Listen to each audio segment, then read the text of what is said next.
बिस्मिल्लाहिर्रहमानिर्रहीम। सर जी, sales tax आज theoretical part cover करना है। मैं आप लोगों को इंशाल्लाह बता रहा हूँ कौन कौन से एरियाज ज़्यादा इंपॉर्टेंट है पेपर पॉइंट ऑफ व्यू से, जहाँ से रेगुलरली पेपर आ रहा होता है। दो ही चीज़ें हैं बच्चों, कॉन्सेप्ट और प्रैक्टिस। जो बच्चा ये दो चीज़ें करके जाएगा पेपर में, वो कंफर्म इंशाल्लाह पास होगा। रट्टा इज इम्पॉर्टेंट, लेकिन वो बहुत स्पेसिफिक एरियाज में रट्टे की ज़रूरत होती है। बच्चा रट्टे को सर पे सवार कर लेता है और फिर बाद में कुछ भी अच्छे से नहीं कर पाता। आपके पास कॉन्सेप्ट नहीं है, आपकी प्रैक्टिस नहीं है, एंड पे आप कहते हैं मुझे किताब नहीं याद हुई। सर आपको आता ही नहीं था, आपको समझ ही नहीं थी।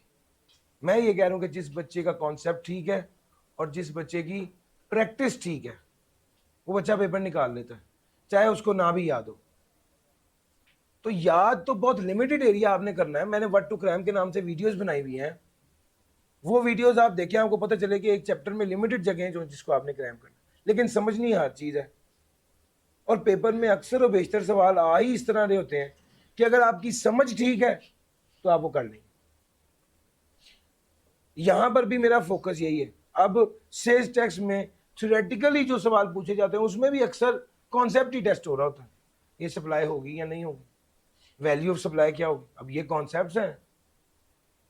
बात तो ये, हम तो ये कह रहे हैं ना कि अगर तो वो आपसे पूछे जी कंपनी की डेफिनेशन, वो आपसे पूछे फॉर एग्जांपल पर्सन की डेफिनेशन, तो ये तो वो 7 पॉइंट है जिसको 9 पॉइंट है जिसको याद के बगैर गुजारा नहीं है।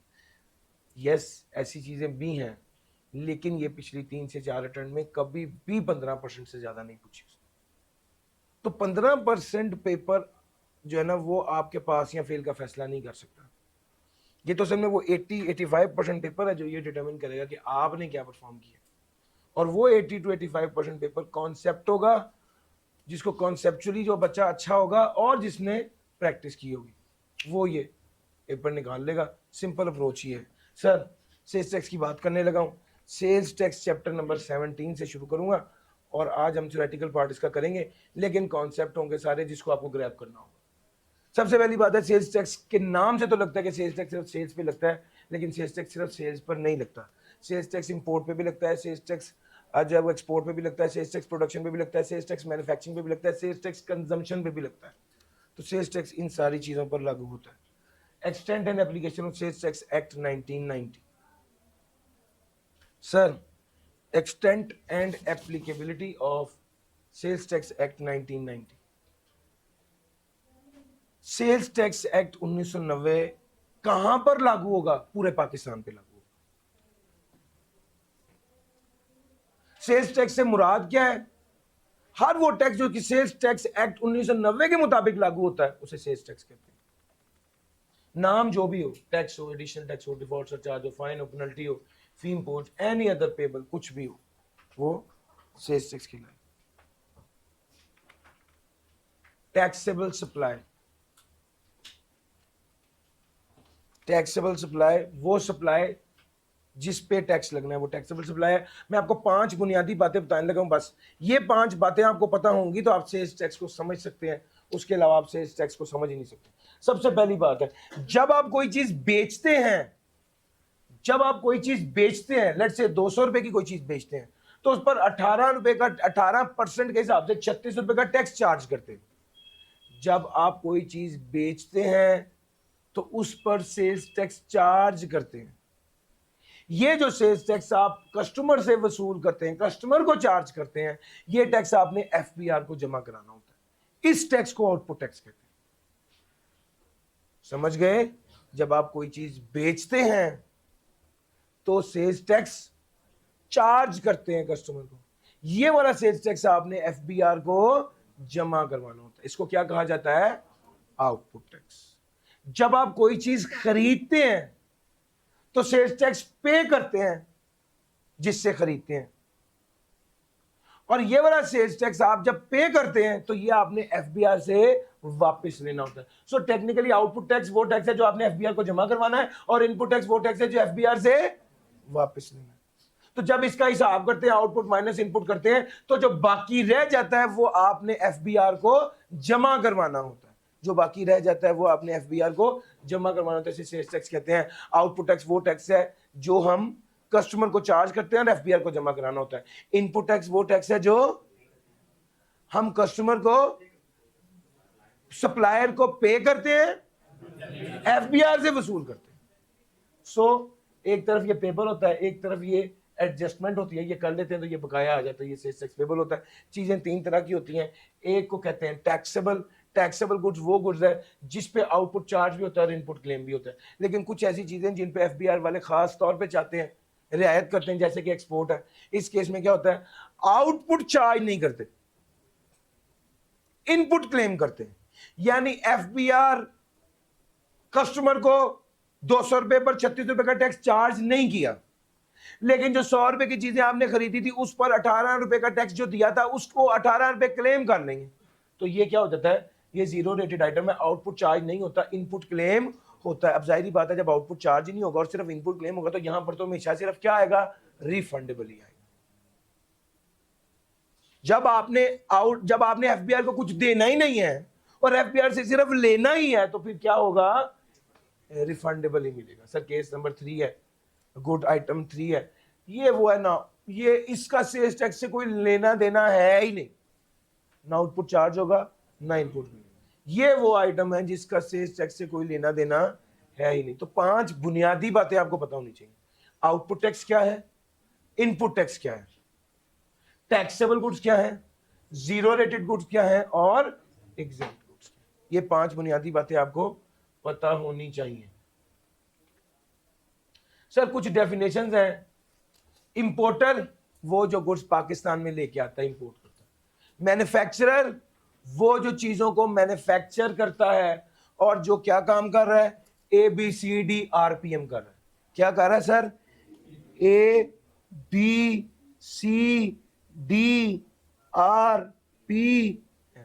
ABCD RPM जो कर रहा है, assembly, bottling, cutting, diluting, repacking, packing और मिक्सिंग, जो ये वाले सारे काम कर रहा है, ये क्या है, ये मैन्युफैक्चरर है। वो बंदा जो मैन्युफैक्चरर की सीट पर बैठ गया जब मैन्युफैक्चरर बैंक करप्ट हो गया, तो ऐसे बंदे को भी मैन्युफैक्चरर समझा जाएगा। और ऐसे बंदे को भी वो वाले असूल ऐसे बंदे पर भी लागू होंगे जो मैन्युफैक्चरर पर लागू होते हैं। सर तीसरा, अगर एक बंदा खुद मैन्युफैक्चरिंग नहीं कर रहा लेकिन जो मैन्युफैक्चर हुई हुई आइटम होती है उसके ऊपर ठप्पा लगा देता है, जो मैन्युफैक्चर हुई हुई आइटम होती है उसको क्लेम करता है कि ये उसका ब्रांड है, उसका राइट है, ऐसे बंदे को भी मैन्युफैक्चरर समझा जाता है। सर ये मैन्युफैक्चरिंग में तीसरी बात। तो जो ABCD RPM करे वो मैन्युफैक्चरर है, जो मैन्युफैक्चरर की सीट पर बैठे वो भी मैन्युफैक्चरर है जब मैन्युफैक्चरर बैंकरप्ट हो जाए। और तीसरा वो बंदा जो कि क्लेम करे, होल्ड करे rights to goods being manufactured, उसे भी मैन्युफैक्चरर ही कहा जाएगा। मैन्युफैक्चरर कम एक्सपोर्टर कौन होता है, मैन्युफैक्चरर कम एक्सपोर्टर कौन होता है, वो बंदा जो मैन्युफैक्चरिंग भी करे और एक्सपोर्ट भी करे। अब बात ध्यान से सुनना, असल में आपको एक बात समझ आ गई कि एक बंदा जिसकी भाई 10 बाय 10 की दुकान है और वो जो भी आइटम बनवाता है ठप्पा लगा लगा के बेची जा रहा है और कह रहा है ये मेरा ब्रांड है, इसका मतलब है वो मैन्युफैक्चरर है, वो मैन्युफैक्चरर है। लेकिन अगर कोई बंदा मैन्युफैक्चरर और एक्सपोर्टर दोनों है तो याद रखिएगा, मैन्युफैक्चरर कम एक्सपोर्टर सिर्फ वो हो सकता है जो सचमुच में मैन्युफैक्चरिंग कर रहा हो, जिसकी मैन्युफैक्चरिंग फैसिलिटी हो, वही मैन्युफैक्चरर कम एक्सपोर्टर होगा जिसकी मैन्युफैक्चरिंग फैसिलिटी। अब आगे आ गया मैन्युफैक्चर क्या है। मैन्युफैक्चरर कम एक्सपोर्टर जो है वो सिर्फ वही होगा जिसकी मैन्युफैक्चरिंग फैसिलिटी हो। सर मैन्युफैक्चर से क्या मुराद है, कोई भी काम जिससे एक आइटम किसी दूसरी आइटम में तब्दील हो जाए वो मैन्युफैक्चरिंग है। सर या एक ऐसी एक्टिविटी जिसके बाद एक आइटम को किसी दूसरे तरीके से इस्तेमाल किया जा सके वो भी मैन्युफैक्चरिंग है। प्रिंटिंग, पब्लिशिंग, लिथोग्राफी और एनग्रेविंग करने वाले लोग भी मैन्युफैक्चरिंग, इसे भी मैन्युफैक्चरिंग समझा जाएगा, इस प्रोसेस को भी। और फिर दोबारा ABCD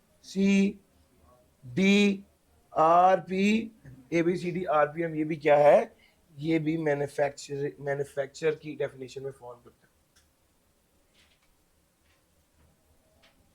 सर मैन्युफैक्चरर क्या होता है बता दिया, मैन्युफैक्चरिंग क्या होता है बता दिया। रिटेलर कौन है, जिससे हम लोग जाके चीजें खरीदते हैं वो रिटेलर है। रिटेलर वो है जो एंड कंज्यूमर को चीजें बेचता है, रिटेलर वो है जो एंड कंज्यूमर को चीजें बेचता है वो रिटेलर है। रिटेलर वो है जो एंड कंज्यूमर को चीजें बेचता है वो रिटेलर। जो बंदा import provided that who combines the business of import and retail or manufacture or production with retail shall notify and advertise wholesale and retail prices separately and declare address of retail outlets। Sir ji, जो बंदा and consumer को चीजें बेचे वो retailer है, लेकिन बाजू का लोग मैन्युफैक्चरिंग और रिटेल कर रहे होते हैं या इंपोर्ट और रिटेल कर रहे होते हैं, तो ऐसे लोग होलसेल प्राइस और रिटेल प्राइस अलग-अलग लिखेंगे। रिटेल प्राइस क्या होती है? वो प्राइस जिसके ऊपर 18% सेल्स टैक्स लगे उसे रिटेल प्राइस कहते हैं। ये वो प्राइस है जिस प्राइस पर चीजें एंड कंज्यूमर को बेची जाती हैं, लेकिन इस प्राइस पर 18% टैक्स लागू किया जाता है। और बाज़ औक़ात एक ही आइटम मुख्तलिफ जगह पर मुख्तलिफ कीमत में बिक रही होती है, एक ही आइटम मुख्तलिफ जगह पर मुख्तलिफ कीमत में बिक रही होती है, तो जो हाईएस्ट प्राइस होती है ना उसको रिटेल प्राइस समझा जाता है। और बाज़ औक़ात तो एफबीआर वाले जोन डिटरमिन कर देते हैं, यानी लाहौर में एक आइटम बिक रही है 100 रुपए की, कराची में बिक रही है 90 रुपए की, इस्लामाबाद में बिक रही है 110 रुपए की, तो एफबीआर वाले कहते हैं जो कीमत इस्लामाबाद की है उस कीमत को ही रिटेल प्राइस समझा जाए। तो बाजू कहते हैं एफबीआर वाले जोन डिटरमिन कर देते हैं कि इस जोन और इस एरिया की प्राइस को ही रिटेल प्राइस समझा जाएगा। डिस्ट्रीब्यूटर कौन है? डिस्ट्रीब्यूटर कौन है? वो बंदा जो मैन्युफैक्चरर से चीजें खरीदता है? नहीं, वो बंदा जिसको मैन्युफैक्चरर अपॉइंट करता है, वो बंदा जिसको मैन्युफैक्चरर अपॉइंट करता है कि वो मैन्युफैक्चरर से चीजें खरीदे और एक पर्टिकुलर इलाके में सप्लाई कर। जी सर जी, तो डिस्ट्रीब्यूटर की बात हो रही थी, वो बंदा जो चीजें डिस्ट्रीब्यूट, जो बंदा जो मैन्युफैक्चरर जिसको अपॉइंट करता है और मैन्युफैक्चरर जिसको एक इलाका दे देता है कि यहां पर चीजें बेचो, उसे डिस्ट्रीब्यूटर कहा जाता है। हाँ जी, होलसेलर कौन होता है? जो बल्क में चीजें खरीदता है और बल्क में बेचता है, चाहे वो उधार करे चाहे वो कैश पे चीजें बेचे, चाहे चीजें उसकी अपनी हो या ना हो। बाज़ औक़ात होलसेलर क्या करते हैं, चीज खुद नहीं खरीदते बल्कि ऑर्डर लेकर डिस्ट्रीब्यूटर से लेकर उसको दे देते हैं, तो सिर्फ कमीशन बना लेते हैं। ये बंदा भी होलसेलर है। होलसेलर और होलसेलर में वो बंदा भी शामिल है जो टैक्स को डिडक्ट करता है। Include a person who deduct income tax at source under the income tax ordinance. Registered person कौन है? रजिस्टर्ड पर्सन कौन? हर वो बंदा जो सेल्स टैक्स में रजिस्टर्ड है, हर वो बंदा जो सेल्स टैक्स में रजिस्टर्ड है उसे रजिस्टर्ड पर्सन कहा जाए। लेकिन अगली अहम बात यह है कि वो बंदा जो कि रजिस्टर्ड नहीं है लेकिन लायबल टू बी रजिस्टर्ड है, उसको भी रजिस्टर्ड पर्सन कहा जाए। अब ये बंदा जो रजिस्टर्ड नहीं है लेकिन लायबल टू बी रजिस्टर्ड है, इसके साथ बहुत बुरी होती है। क्यों? जो चीजें बेचता है कस्टमर से सेल्स टैक्स क्लेम, कस्टमर को सेल्स टैक्स चार्ज नहीं करता, लेकिन एफपीआर को जमा करवाना जरूरी है। जो चीजें खरीदता है सेल्स टैक्स पे करता है लेकिन इनपुट टैक्स क्लेम नहीं कर पाता।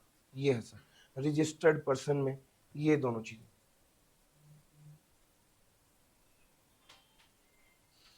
वो बंदा जो रजिस्टर्ड है वो उन सेल्स टैक्स एक्ट 1990 के मुताबिक वो तो रजिस्टर्ड है, लेकिन वो बंदा जो कि रजिस्टर्ड नहीं है लेकिन लायबल टू बी रजिस्टर्ड है, उस बंदे को भी रजिस्टर्ड समझा जाता है। पर्सन की क्या डेफिनेशन है? पर्सन की डेफिनेशन आपको पढ़ा चुके हैं। Individual, UP company, federal government, foreign government, political subdivision of foreign government, public international organisation. ठीक हो गया। लेकिन जब हम सेल्स टैक्स की बात करते हैं तो लोकल और प्रोविंशियल गवर्नमेंट को ऐड कर लेते हैं।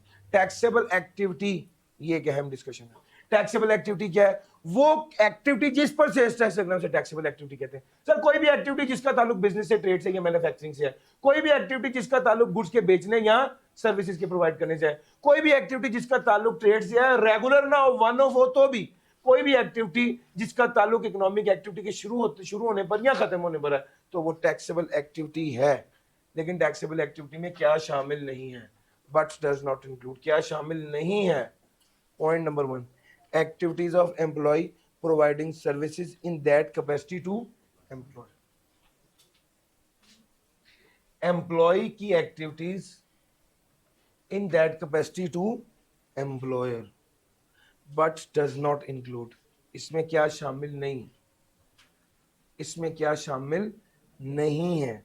Activities of employ providing services in that capacity to employer. an activity carried on by an individual as a private recreational pursuit or hobby. Sir ji अगर मैं एसबीआई के पास जॉब कर रहा हूँ, एसबीआई से 1 लाख रुपए चार्ज कर रहा हूँ, तो भाई ये जो 1 लाख रुपए के इसके ऊपर सेल्स टैक्स लगेगा? नहीं लगेगा। क्यों सर? एम्प्लॉय जो सर्विस प्रोवाइड करता है उस पर टैक्स नहीं लगेगा। दूसरा, an activity carried on by an individual as a private recreational pursuit और हॉबी, दूसरी बात। तीसरी बात, an activity carried on by a person other than an individual who if carried on by an individual would fall within sub clause B। Sir ये 3 बातें। कोई भी activity जिसको कैरी किया जाए तो किसी ऐसे पर्सन, कोई भी हॉबी, कुछ लोग साइकिलिंग की एक्टिविटी करते हैं, कुछ लोग गेट टूगेदर्स करते हैं। सर ये जो एक्टिविटी करेंगे आप, इस पे कोई टैक्स, ये टैक्सेबल एक्टिविटी नहीं है। अच्छा एक तो एक बंदा कर रहा है उसके लिए भी नहीं है, और अगर कुछ लोग मिलकर कर रहे हैं तो उसके लिए भी ये टैक्सेबल एक्टिविटी नहीं है। मिलकर भी जो कर रहे हैं उनके लिए भी नहीं है। तो भाई टैक्सेबल एक्टिविटी में क्या क्या चीजें थी बता दी। कंपनी की डेफिनेशन जो इनकम टैक्स वाली है भाई ये भी बिल्कुल वही है। इनकम टैक्स में 11 बातें हैं, उन 11 बातों में से ही 6 बातें सेल्स टैक्स में। टैक्स पीरियड 1 माह का होता है सर। ई इंटरमीडियरी वो बंदा है जो टैक्स पेयर से इंफॉर्मेशन लेता है और एफबीआर को जमा करवा देता है, एफबीआर के रिक्वायर्ड फॉर्मेट में डिजिटलाइज करता है इंफॉर्मेशन को, और एफबीआर को जमा करवाता है एफबीआर के रिक्वायर्ड फॉर्मेट पे। कॉटेज इंडस्ट्री ऐसी इंडस्ट्री है जो भी गुड्स बेचेगी उस पर वो क्या होगी? एग्जेम्प्ट। यानी कॉटेज इंडस्ट्री छोटी इंडस्ट्री होती है जो गुड्स बेचे वो एग्जेम्प्ट होती है, उस पर सेल्स टैक्स नहीं लगता। ये कौन सी इंडस्ट्री है? सबसे पहले does not have an industrial gas और इलेक्ट्रिक कनेक्शन। शर्त क्या है? पहला शर्त ये है कि इनके पास इंडस्ट्रियल गैस और बिजली का कनेक्शन ना हो, ये रेजिडेंशियल एरिया में वाक़ हो, इसका टोटल लेबर फोर्स 10 से ज्यादा ना हो, और एनुअल टर्नओवर 8 मिलियन से ज्यादा ना हो। तो ये क्या होगी? कॉटेज इंडस्ट्री होगी। कॉटेज इंडस्ट्री जो सप्लाई करती है लोकल सप्लाईज ऑफ गुड्स वो एग्जेम्प्ट होती है। यानी कॉटेज इंडस्ट्री जो सप्लाई करती है वो एग्जेम्प्ट होती है। कॉटेज इंडस्ट्री अगर कोई चीज 100 रुपए की बेचती है तो इस पर सेल्स टैक्स नहीं लगता, तो कॉटेज इंडस्ट्री जो सप्लाई करती है वो एग्जेम्प्ट होती है। सर एक डेफिनेशन है अगली करस्ट की। करस्ट किसको कहते हैं? Computerise risk based evaluation of sales tax. ये होता क्या है सर जी? असल में एक बंदा जिससे आप चीजें परचेज कर रहे हैं वो आपके पॉइंट ऑफ व्यू से इनपुट टैक्स होता है, और जिससे आप चीजें परचेज कर रहे हैं वो सेल कर रहा होता है, उसके एंगल से ये आउटपुट टैक्स होता है। तो भाई मिस्टर ए ने सेल की मिस्टर बी को, मिस्टर ए की सेल है और ये आउटपुट टैक्स है, और मिस्टर बी की परचेज है ये इनपुट टैक्स है।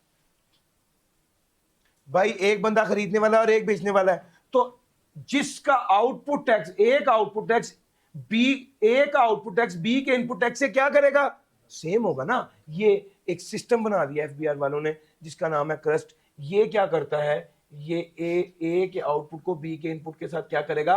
क्रॉस मैच करेगा। ऐसे सिस्टम को क्रस्ट कहा जाता है, जो क्रॉस मैच करता है। Computerise risk based evaluation of sales tax, CREST, crest. कब तक टैक्स जमा कराना होता है? अगले महीने की 15 तारीख तक। हर महीने 30 दिन की रिटर्न होती है, अगले महीने की 15 तारीख तक जमा कराई जाती है। ये कुछ कॉन्सेप्ट्स थे। अब जो अगली डिस्कशन आपके साथ करने लगा हूं इसका न्यूमेरिक से बहुत गहरा ताल्लुक है। ये न्यूमेरिकली सुपर इंपॉर्टेंट एरियाज हैं जो मैं अब शुरू करने लगा हूं, और उसमें सबसे पहले सप्लाई है। सप्लाई क्या होता है? सप्लाई क्या होता है? अच्छा जब आप कोई चीज सेल कर दें तो ये सप्लाई है। सप्लाई का मतलब है सेल्स टैक्स चार्ज हो जाएगा। सप्लाई का मतलब है सेल्स टैक्स चार्ज हो जाएगा। जब हम कहते हैं फलाना चीज सप्लाई है, इसका मतलब इस पे सेल्स टैक्स लग जाएगा। सेल सप्लाई है, सेल्स टैक्स लग जाएगा। ट्रांसफर सप्लाई है, सेल्स टैक्स लग जाएगा। हायर परचेज एग्रीमेंट सप्लाई है, सेल्स टैक्स लग जाएगा। Putting to private use supply है, सेल्स टैक्स लग जाएगा। पुटिंग टू बिजनेस या नॉन बिजनेस यूज सप्लाई है, सेल्स टैक्स लग जाएगा। सर बड़ी बार सवाल है कि एक ओनर ने अपने जाती इस्तेमाल के लिए कोई चीज विड्रॉ कर ली है, ये पुट टू प्राइवेट यूज है, सप्लाई है, सेल्स टैक्स लग जाएगा। कई बार वो कहता है आपने बिजनेस में इस्तेमाल कर लिया, ये put to business use, supply है, सेल्स टैक्स लग जाएगा। एक बार आया आपके एम्प्लॉय ने ले लिया है, अगर एम्प्लॉय ने ले लिया है तो ये इस्तेमाल तो होगी ना प्राइवेट यूज है ना बिजनेस यूज है, ये नॉन बिजनेस यूज है, ये भी सप्लाई है, सेल्स टैक्स लग जाएगा। अलबत्ता ये जो भी बात कर रहे हैं हम फिनिश गुड्स के बारे में कर रहे हैं, रॉ मटेरियल के बारे में नहीं कर रहे। जो चीज़ें आप मार्केट में बेचने के काबिल हैं उसको अपने ज़ाती इस्तेमाल में ले आए, उसको बिजनेस में इस्तेमाल में ले आए या नॉन बिजनेस ले आए, इसे क्या समझा जाएगा? सप्लाई समझा जाएगा। सर ऑक्शन, नीलामी करना, ये भी सप्लाई है, सेल्स टैक्स लग जाएगा। डिस्पोजल, किसी बंदे के पैसे देने थे, पैसे देने की जगह पर चीज दे दी, ये भी सप्लाई है, सेल्स टैक्स लग जाएगा। Sir taxable goods held immediately before a person ceases to be registered person, एक बंदा रजिस्टर्ड पर्सन था, अब अनरजिस्टर्ड हो गया, जिस लम्हे वो अनरजिस्टर्ड हुआ, जितनी गुड्स उसके पास पड़ी हुई थी सारी सप्लाई हो जाएंगी। और सप्लाई का क्या मतलब है? सेल्स टैक्स चार्ज हो जाएगा। सर बाज लोग क्या करते हैं, यानी एक बंदा उसका डाइंग का बिजनेस है, वो कपड़ा किसी से लेता है, उसको रंग करता है, कपड़ा वापस कर देता है, जब वो रंग करके कपड़ा वापस करेगा ये सप्लाई है। सप्लाई का क्या मतलब है? सेल्स टैक्स चार्ज हो जाएगा। सर जी ऐसी मैन्युफैक्चरिंग को कहते हैं टॉल मैन्युफैक्चरिंग। टॉल मैन्युफैक्चरिंग में आपकी सिर्फ वो केमिकल है ना जो रंग कर रहे हैं, कपड़ा किसी का रंग करके उसको वापस कर दिया, तो आप मैन्युफैक्चरिंग कर रहे होते हैं of goods belonging to other, दूसरे लोगों की चीज़ों को मैन्युफैक्चर कर रहे हैं ना। सेम गोज विद कढ़ाई वाली जिनकी मशीनें हैं उनके लिए भी वो मैन्युफैक्चरिंग कर रहे होते हैं of goods belonging to other, इससे भी क्या समझा जाएगा? सप्लाई समझा जाएगा।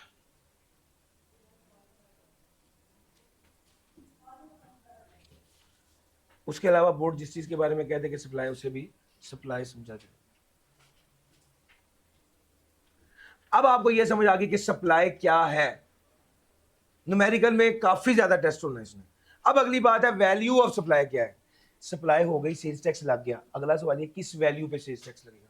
सर इसका एक होम्योपैथिक जवाब है, किस वैल्यू पे टैक्स लगेगा? Fair market value. एक स्टैंडर्ड जवाब क्या है? Fair market value. अगर चीज के बदले चीज दी है, फेयर मार्केट वैल्यू। अगर आपस में एसोसिएट है, ताल्लुक वाला इदारा है ना, एक दूसरे को रियायत देगा, ऊपर market value, fair market value. अगर किस्तों पर चीजें दी, अब ये ध्यान से सुनो, चीजें किस्तों पर दी, अब जाहिर बात है मैं 100 रुपए की चीज जब किस्तों पे दूंगा तो कितने की दूंगा? 110 की, तो सेल्स टैक्स 110 पे लगेगा या 100 पे? 100 पे, 100 पे, fair market value.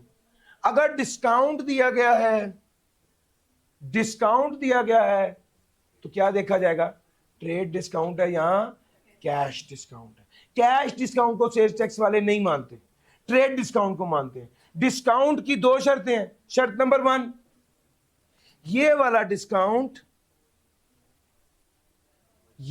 Discount invoice पर शो होना चाहिए, ये वाला डिस्काउंट इनवॉइस पर शो होना चाहिए। और दूसरा, इन conformity with normal business practice होना चाहिए, इन conformity with normal business practice होना चाहिए। वो अक्सर कहता है एसोसिएट को डिस्काउंट दे दिया, वो कहता है स्पेशल डिस्काउंट दे दिया, वो कहता है फला ताल्लुकियों से डिस्काउंट दे दिया। सर ये नॉर्मल डिस्काउंट नहीं है। शर्त क्या है? नॉर्मल डिस्काउंट हो, बिजनेस प्रैक्टिसेस के मुताबिक हो और इनवॉइस पर शो हो रहा हो, तो ऐसा डिस्काउंट फिर लेस करके, जो सेल वैल्यू में से डिस्काउंट लेस करके जो अमाउंट आएगी उस पर टैक्स लगाएंगे। लेकिन अगर discount as per the norms of business नहीं दिया गया या इनवॉइस पर शो नहीं हो रहा, ओरिजिनल वैल्यू पे डिस्काउंट लगेगा, फेयर मार्केट वैल्यू पे टैक्स लगेगा, ओरिजिनल वैल्यू पे टैक्स लगेगा। सर जी अगली बात, अगर डिफरेंट नेचर ऑफ ट्रांजैक्शन है तो कौन सी वैल्यू पे टैक्स लगेगा? फेयर मार्केट वैल्यू पे। डिस्काउंट वाली बात मैंने आपको बता दी, अब आगे चलता हूं। हाँ डिफरेंट बात सुनो, एक तो स्टैंडर्ड रूल दिमाग में रख लिया, फेयर मार्केट वैल्यू। अब जो अनयूजुअल बातें हैं उसको देखो। सर अगर आपने गुड्स इंपोर्ट की थी, अगर आपने गुड्स इंपोर्ट की थी तो किस पर डिस्काउंट लगेगा? अगर आपने गुड्स इंपोर्ट की थी तो किस पर डिस्काउंट लगेगा? सर जी यार मैं डिस्काउंट क्यों कह रहा हूं, सॉरी, किस पे सेल्स टैक्स लगेगा? अगर आपने गुड्स इंपोर्ट की थी तो किस अमाउंट पे सेल्स टैक्स लगेगा? फेयर मार्केट वैल्यू पर नहीं, वो वैल्यू जो कस्टम ड्यूटी वालों ने डिटरमिन किया उस वैल्यू। अच्छा अगर एफबीआर को लगता है कि इन्होंने जानबूझ के वैल्यू सप्लाई कम कर दिया या सही नहीं की, तो एक कमेटी तश्कील दी जाएगी जिसको कहा जाएगा वैल्यूएशन कमेटी। वैल्यूएशन कमेटी, एक कमेटी तश्कील दी जाएगी जिसको क्या कहा जाएगा? Valuation committee. वैल्यूएशन कमेटी जो है वो डिटरमिन करेगी क्या वैल्यू और उस पर टैक्स लगेगा।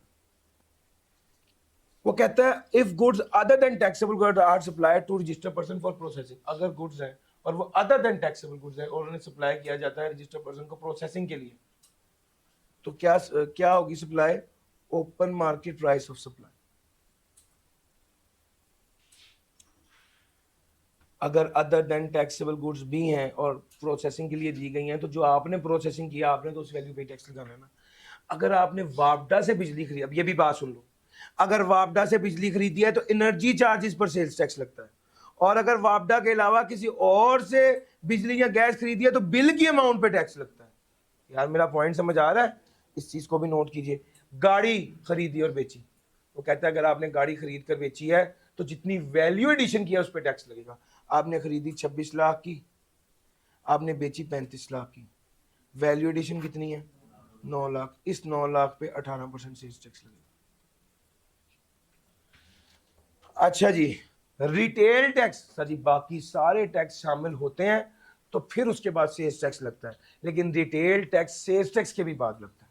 रिटेल टैक्स जो है वो सेल्स टैक्स के भी बाद लगता है। बाज़ औक़ात वो कहता है आप गुड्स इंपोर्ट करते हैं लेकिन वो same type of imported goods है लेकिन डिफरेंट क्लास को बेची जाती है डिफरेंट प्राइस पर, तो किस वैल्यू पे टैक्स लगेगा? उसने कहा वो कहता है different values for different classes के लिए फिक्स कर देंगे, हर क्लास के लिए वैल्यू फिक्स करेंगे और उस पर टैक्स लगेगा। The value at which the import और supply is made is higher than fix. अच्छा, अगर इंपोर्ट की वैल्यू जो कि कस्टम ड्यूटी वालों ने डिटरमिन की है वो कम है और फेयर मार्केट वैल्यू ज्यादा है, तो कौन सी वैल्यू लेंगे? वो कहता है ज्यादा वाली वैल्यू ले लो। The value at which the import और सप्लाई इज मेड, जिस वैल्यू पर इंपोर्ट की गई है अगर वो वैल्यू या वो वैल्यू जो बोर्ड ने फिक्स की है उन दोनों में फर्क हो तो कौन सी वैल्यू लेंगे? हायर वाली वैल्यू ले लेंगे। तो भाई हायर। ओपन मार्केट वैल्यू क्या है? वो वैल्यू जिस पर मार्केट में वो चीज बिकती है। सिमिलर सप्लाई क्या है? उस तरह की सेम चीज। Provincial sales tax, sales tax जो कि प्रोविंसेस लागू करते हैं, यानी sales tax on services. Sir ji अगला, ये जो मैंने आखिरी दोनों बातें बताई हैं सप्लाई और वैल्यू ऑफ सप्लाई, इसको रट्टा मारने की बजाय कॉन्सेप्ट न्यूमेरिकल आना है इसमें। टाइम ऑफ सप्लाई, कब समझा जाएगा सप्लाई हो गई है? जब गुड्स डिलीवर की समझा जाएगा supply. Supply of goods other than hire purchase agreements, जब गुड्स डिलीवर की समझा जाएगा सप्लाई होगी। Supply of goods under a hire purchase, supply of goods other than hire purchase agreement और supply of goods under a hire purchase. अगर hire purchase agreement नहीं है तो क्या समझा जाएगा कब सप्लाई हुई है? जब गुड्स को डिलीवर किया है, जब पेमेंट की है, और तीसरा जब गुड्स अवेलेबल हो गई है, विच एवर इज अर्लियर। देखो, जब गुड्स डिलीवर की पहली बार, जब अवेलेबल हुई दूसरी बार, जब पेमेंट की तीसरी बार, जब पेमेंट वसूल हो गई। आप चीजें बेच रहे हो ना, जब आपने गुड्स डिलीवर कर दी, जब आपने अवेलेबल कर दी, और जब आपने पेमेंट कर दी, पेमेंट वसूल कर ली, विच एवर इज अर्लियर समझा जाएगा सप्लाई हो गई। यानी अगर आपको किसी ने एडवांस दे दिया है, अभी आपने माल नहीं भेजा, सप्लाई हो गई। सप्लाई का क्या मतलब है? सेल्स टैक्स चार्ज हो जाएगा। सर अगर हायर परचेज एग्रीमेंट है तो जब एग्रीमेंट हो गया सप्लाई होगी। अगर सर्विस है तो जब सर्विसेज प्रोवाइड की समझा जाएगा सप्लाई होगी। इन case of part payment, in case of part payment, part payment क्या है? अगर पेमेंट पूरी नहीं की गई बल्कि पार्शियल पेमेंट की गई, पार्ट पेमेंट की गई, तो क्या समझा जाएगा कब सप्लाई हुई? In respect of taxable supply shall be charge in the period in which the supply is. अगर पार्ट पेमेंट की गई है तो क्या समझा जाएगा कब सप्लाई होगी? वो कहता है टैक्सेबल सप्लाई के हवाले से जब गुड्स सप्लाई की गई है, जब गुड्स डिलीवर की गई है तब समझा जाएगा सप्लाई होगी। लेकिन यहां पर असल पॉइंट ये नहीं है। पार्ट पेमेंट का मतलब है पेमेंट आधी आधी की, जब गुड्स सप्लाई होगी, जब गुड्स डिलीवर होगी समझा जाएगा सप्लाई होगी। इसमें अक्सर असल गेम है, फरवरी में एक पेमेंट की है और मार्च में एक पेमेंट की है। आधी पेमेंट फरवरी में की है, आधी पेमेंट मार्च में की। फरवरी के महीने में वो गुड्स एग्जेम्प्ट थी, मार्च के महीने में कानून चेंज हो गया, वो गुड्स क्या हो गई? टैक्सेबल हो गई। समझा जाएगा सारी सप्लाई मार्च के महीने में भी है, जिस महीने में एग्जामिशन विड्रॉ कर ली गई थी, यानी जिस महीने में वो चीजें क्या हो गई थी? टैक्सेबल हो गई थी। फरवरी और मार्च। सर जी क्या ये पॉइंट आप समझ गए? यस और नो? लो sir, scope of tax. Sir ji ये जो तीनों मैंने पिछली बातें की हैं ये न्यूमेरिकली इंपॉर्टेंट थी, मैं वापस आ गया हूं अपनी थ्योरेटिकल बातों के ऊपर। गर्चे इसका न्यूमेरिकल इंपैक्ट भी है, ये बेसिकली कॉन्सेप्ट्स है। सेल्स टैक्स कितने परसेंट है? 18%। किस पे लगना है? सप्लाईज पर और इंपोर्ट पर। फर्दर टैक्स कितना लगना है? कब लगना है? जब अनरजिस्टर्ड पर्सन को चीजें सप्लाई करोगे तो 4% फर्दर टैक्स लगाओगे। किन केसेस में ये फर्दर टैक्स नहीं लगना? सर बिजली पर फर्दर टैक्स नहीं लगना, नेचुरल गैस सीएनजी पर नहीं लगना, मोटर ऑयल डीजल ऑयल के केस में नहीं लगना, एंड कंज्यूमर के केस में फर्दर टैक्स नहीं लगना, बेवरेजेस फर्टिलाइजर के केस में फर्दर टैक्स नहीं लगना। बड़ी बार सवाल आया थर्ड स्केड्यूल आइटम पे फर्दर टैक्स नहीं लगना, सेकंड हैंड पर नहीं लगना, वॉन्ट क्लोथ पर, स्टील मेल्टर री roller. Fifth schedule zero rated item पे फर्दर टैक्स नहीं लगना। गवर्नमेंट सेमी गवर्नमेंट और स्टैट्यूटरी रेगुलेटरी बॉडी पर फर्दर टैक्स नहीं लगना। Supply of white crystalline sugar पर फर्दर टैक्स नहीं लगना। सप्लाई ऑफ फॉर्म और spring mattress and other foam product for household use, इन सारी चीजों पर फर्दर टैक्स नहीं लगना। सर फर्दर टैक्स नहीं लगना, यानी अगर आप किसी अनरजिस्टर्ड पर्सन को भी थर्ड स्केड्यूल आइटम बेच रहे हो तो उस पर फर्दर टैक्स नहीं लगना। अगर किसी अनरजिस्टर्ड पर्सन को भी एंड कंज्यूमर की हैसियत से, जो खरीदने वाला बंदा है वो कौन है? वो एंड कंज्यूमर है। अगर एक बंदा चीजें खरीद कर आगे बेच रहा है उसकी बात नहीं करें, अगर एक बंदे ने जूस खरीदा जूस पी लिया तो उस पर फर्दर टैक्स नहीं लगता। कुकिंग ऑयल और डालडा वगैरह एडिबल ऑयल, इस पर भी फर्दर टैक्स नहीं लगता। सर थर्ड स्केड्यूल के वाले से दो बातें। थर्ड स्केड्यूल आइटम कौन सी आइटम्स होती हैं? जिस पर टैक्स रिटेल प्राइस पर लगता है। पहली बात क्या है? रिटेल प्राइस पे टैक्स लगेगा। दूसरी बात क्या है? मैन्युफैक्चरर टैक्स एफबीआर को जमा कराएगा। रिटेल प्राइस पर लगेगा और टैक्स कौन जमा कराएगा? मैन्युफैक्चरर टैक्स एफबीआर को जमा करवाएगा। ये हमारी रोजमर्रा की जितनी चीजें हैं ना, juice, shaving cream, ice cream, shampoo, toilet tissue, cigarette, detergent, perfume, T, milky drink, mineral water, cement, toothpaste, brush, beverages, powder drink, shoe polish, spices in retail packing, ये सारी चीजें इन पर ये थर्ड स्केड्यूल आइटम्स हैं। दो बातें, रिटेल प्राइस पे tax, बेची होगी 450 की, रिटेल प्राइस 480 होगी तो टैक्स किस वैल्यू पे लगेगा? 480 पे। हाँ कुछ और आइटम, ये थर्ड स्केड्यूल आइटम्स हैं लेकिन ये इंपोर्ट की गई हैं तो टैक्स कितना लगेगा? 25%। थर्ड स्केड्यूल आइटम इंपोर्ट की गई तो टैक्स कितना लगेगा? 25%। Special rate of tax, special rate of tax. The board, with the approval of the federal government, is empowered to prescribe any higher or low rate of tax in respect of any class of taxable goods. कुछ और items हैं उनकी भी import के ऊपर 25% tax लगना है। 25% tax लगना है। Sir 25% tax on import and subsequent supply. Items की लिस्ट आपके पास है, इन सारी आइटम्स पे 25% टैक्स लगना है। भाई याद रखना, इंपोर्ट पर 25% लगता है। पाकिस्तान की मैन्युफैक्चरिंग की बात नहीं कर रहे। आप यमी खाएं, आप इको आइसक्रीम खाएं, आप यमी की आइसक्रीम खाएं, आप वॉल्स खाएं, आप ओमोर खाएं, 18%। लेकिन अगर आप बास्किन रॉबिन्स खाएंगे ये इंपोर्टेड है। मूव एंड पिक खाएंगे ये इंपोर्टेड है। दो नाम याद रखें काफी। इस पर 25% टैक्स। पाकिस्तान की सिर्फ गाड़ियों की बात किया उसने जिस पर 25% टैक्स लगना है। एसयूवी और सीयूवी, 1400 सीसी से ऊपर की गाड़ी हो, 1400 सीसी या उससे ऊपर की गाड़ी हो और डबल कैबन 4x4, इन सारे पर क्या लगना है? 25% tax. Extra tax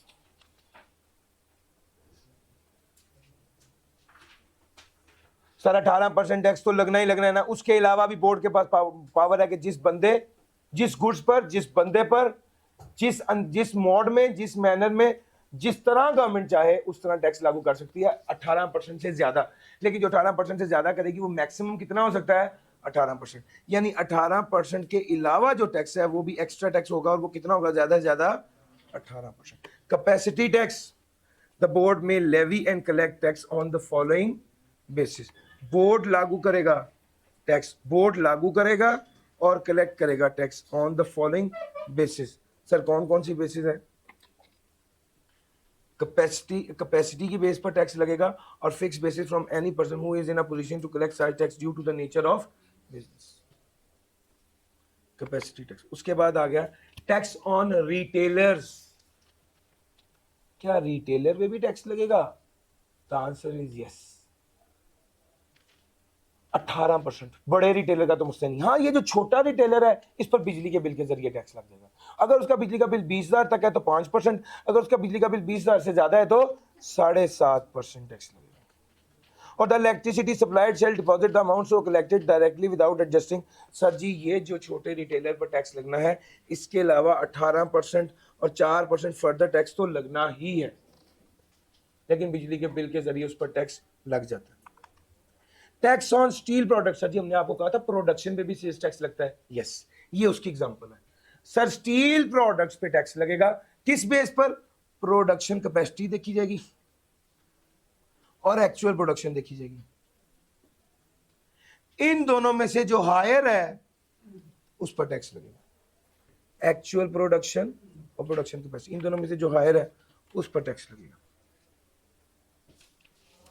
If minimum production so determined exceeds the actual supplies for the month, such minimum production shall be treated as quantity supplied during the month and the liability to pay tax shall be discharged accordingly. अगर minimum production जो determine की गई है exceeds the actual supplies for the month, such minimum production shall be treated as quantity supplied during the month and the liability to pay tax shall be discharged accordingly. अगर minimum production जो determine की गई है वो कम हो और actual ज्यादा हो तो एक्चुअल पे टैक्स लग जाएगा। अगर मिनिमम प्रोडक्शन ज्यादा हो और एक्चुअल कम हो, मिनिमम हमें टैक्स वालों को तो टैक्स चाहिए ना, जो हायर होगा उस पर टैक्स लगा देंगे। सीएनजी स्टेशन पर भी वो कहता है सारे खर्चे शामिल करके टैक्स लगा दो, प्राइस भी शामिल करो, चार्जेस भी शामिल करो, रेंट भी करो, कमीशन भी करो, सारी ड्यूटीज भी करो, वो जो अमाउंट आए उस पर sales tax charge. Sir FBR के पास तो पावर है कि किसी भी बंदे पर, किसी भी क्लास ऑफ पर्सन या क्लास ऑफ पर्सन पर, गुड्स या क्लास ऑफ गुड्स पर जिस तरह जब जैसे चाहे टैक्स लागू कर दे तो उसको वो वाला टैक्स जमा कराना पड़ेगा। हाँ अलबत्ता एफबीआर वालों का बड़ा दिल चाहता है कि रिटेलर्स के साथ खास तौर पे इंटीग्रेट कर लिया जाए। ये बात इनकम टैक्स में भी पढ़ाई है। सर जी जैसे ही रिटेलर सेल करें उसकी इंफॉर्मेशन किसके पास जाए? एफबीआर के पास जाए। वो कह रहा है कि द बोर्ड रिक्वायर करेगा पर्सन या क्लास ऑफ पर्सन को कि वो इंटीग्रेट कर ले अपनी पॉइंट ऑफ सेल मशीन को किसके साथ? बोर्ड के साथ, फॉर रियल टाइम रिपोर्टिंग। किस तरह, कब, कैसे और किस तारीख से ये बोर्ड प्रिस्क्राइब कर देगा। एसोसिएट की डेफिनेशन भी थी, अब आगे चलता हूं। एसोसिएट की डेफिनेशन ऑल्दो इस तरह से एग्जामिनेबल नहीं है। Liability to pay tax, who is liable to pay tax, किसने टैक्स अदा करना है? तो इसका जवाब है जो सेल करेगा वो टैक्स अदा करेगा, जो इंपोर्ट करेगा वो टैक्स अदा करेगा, जो सर्विसेज परफॉर्म करेगा वो टैक्स अदा करेगा। अगर आपने टैक्स कलेक्ट कर लिया है और इजाफी टैक्स कलेक्ट कर लिया है तो उसका क्या होगा? सर आपको एफबीआर को ऐसे जमा कराएंगे जैसे बाकी टैक्स जमा कराते हैं। हाँ अगर आपने जो टैक्स कलेक्ट किया है जिस चीज का, उसका इंपैक्ट अभी एंड कंज्यूमर पर नहीं गया, तो जिस चीज का इंपैक्ट अभी एंड कंज्यूमर पर नहीं गया तो वो वाला टैक्स तो आपको वापस करना पड़ेगा। लेकिन इस बात को प्रूव आप खुद टैक्स पेयर करेगा कि जो चीजें मैंने सप्लाई की हैं उसका इंपैक्ट अभी एंड कंज्यूमर पर नहीं गया। सर अगली बात, अगर आपको पता था कि एक बंदा टैक्स चोरी कर रहा है, आपका टैक्स एफबीआर को नहीं जमा कराएगा, आपने फिर भी उससे परचेज की, तो फिर आप लायबल होंगे। कौन? आप और वो बंदा जिसको आपने टैक्स पे किया, जॉइंटली और सेवरली लायबल होंगे कि वो एफबीआर को टैक्स जमा करवाएं। लेकिन इस केस में एफबीआर को प्रूव करना पड़ेगा कि आपको इस बात का पता था कि वो टैक्स चोर है, फिर भी आपने परचेज की। सर जी जीरो रेटेड आइटम्स हैं और एग्जाम्प्ट आइटम्स हैं। मैं एक क्रक्स इसका डिस्कस करने लगा हूं। जीरो रेटेड आइटम वो है जिसपे आउटपुट टैक्स नहीं लगना, इनपुट क्लेम होना है, और एग्जाम्प्ट आइटम वो है जिसपे ना आउटपुट है ना इनपुट है। जीरो रेटेड आइटम का 5th स्केड्यूल है और एग्जाम्प्ट आइटम्स का 6th स्केड्यूल है। जीरो रेटेड में इनवॉइस लाजमी बनाएंगे, एग्जाम्प्ट में इनवॉइस नहीं बनाएंगे। जीरो रेटेड के लिए रजिस्ट्रेशन जरूरी है, एग्जाम्प्ट के लिए तो रजिस्ट्रेशन भी जरूरी है। जीरो रेटेड में इनपुट टैक्स क्लेम होना है, एग्जाम्प्ट के लिए नहीं होना। Registration,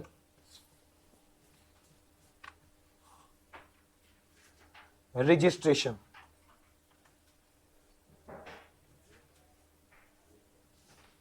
The following person making taxable supplies including zero rated supply in Pakistan are required to be, इन लोगों के लिए रजिस्ट्रेशन जरूरी है, मैन्युफैक्चरर के लिए रजिस्ट्रेशन जरूरी है लेकिन कॉटेज इंडस्ट्री के लिए जरूरी है, रिटेलर के लिए रजिस्ट्रेशन जरूरी है लेकिन वो छोटे रिटेलर जो बिजली के बिल के जरिए टैक्स दे रहे हैं उनके लिए रजिस्ट्रेशन जरूरी नहीं है, इंपोर्टर के लिए रजिस्ट्रेशन जरूरी नहीं है, एक्सपोर्टर के लिए रजिस्ट्रेशन जरूरी है, इंपोर्टर के लिए रजिस्ट्रेशन जरूरी है, होलसेलर के लिए रजिस्ट्रेशन जरूरी है, और जिसको फेडरल लॉ कहते हैं उसके लिए रजिस्ट्रेशन जरूरी। इन सारे लोगों के लिए रजिस्ट्रेशन जरूरी है। रजिस्ट्रेशन कैसे करानी है? आपने एफबीआर के सिस्टम में अपने अब कंप्यूटराइज सिस्टम के जरिए रजिस्ट्रेशन करानी है। वो कैसे कराते हैं? आपने दरखास्त देनी है रजिस्ट्रेशन की। किसको देनी है? रीजनल टैक्स ऑफिस को देनी है। रीजनल टैक्स ऑफिस कौन सा? वो तो हर जगह पर है। तो भाई देखना पड़ेगा कि आप कंपनी है या कंपनी नहीं है। अगर आप कंपनी है तो मजीद देखना पड़ेगा पब्लिक कंपनी है प्राइवेट कंपनी है। पब्लिक कंपनी अगर आप तो आपका रजिस्टर्ड ऑफिस होगा। आप अगर जिस आरटीओ की जुरिस्डिक्शन में आपका रजिस्टर्ड ऑफिस है उस आरटीओ के पास आपने रजिस्ट्रेशन की दरखास्त देनी है।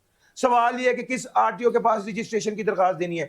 अगर एक पब्लिक कंपनी है तो उसका रजिस्टर्ड ऑफिस जिस आरटीओ की हदूद में है उस आरटीओ को आपने रजिस्ट्रेशन की दरखास्त देनी है। और अगर आप प्राइवेट कंपनी और मैन्युफैक्चरिंग कर रहे हैं और आपकी फैक्ट्री है तो भाई आपकी फैक्ट्री जिस आरटीओ की हदूद में है उसके पास रजिस्ट्रेशन की दरखास्त देनी है। और अगर आप बिजनेस करें तो आपकी दुकान या आपका ऑफिस जिस आरटीओ की हदूद में है उसके पास रजिस्ट्रेशन की दरखास्त देनी है। और अगर आप कंपनी नहीं है, अगर आप कंपनी नहीं है, इंडिविजुअल या एओपी है, मैन्युफैक्चरिंग कर रहे हैं तो जिस आरटीओ की दूध में आपकी फैक्ट्री है वहां पर रजिस्ट्रेशन करानी है।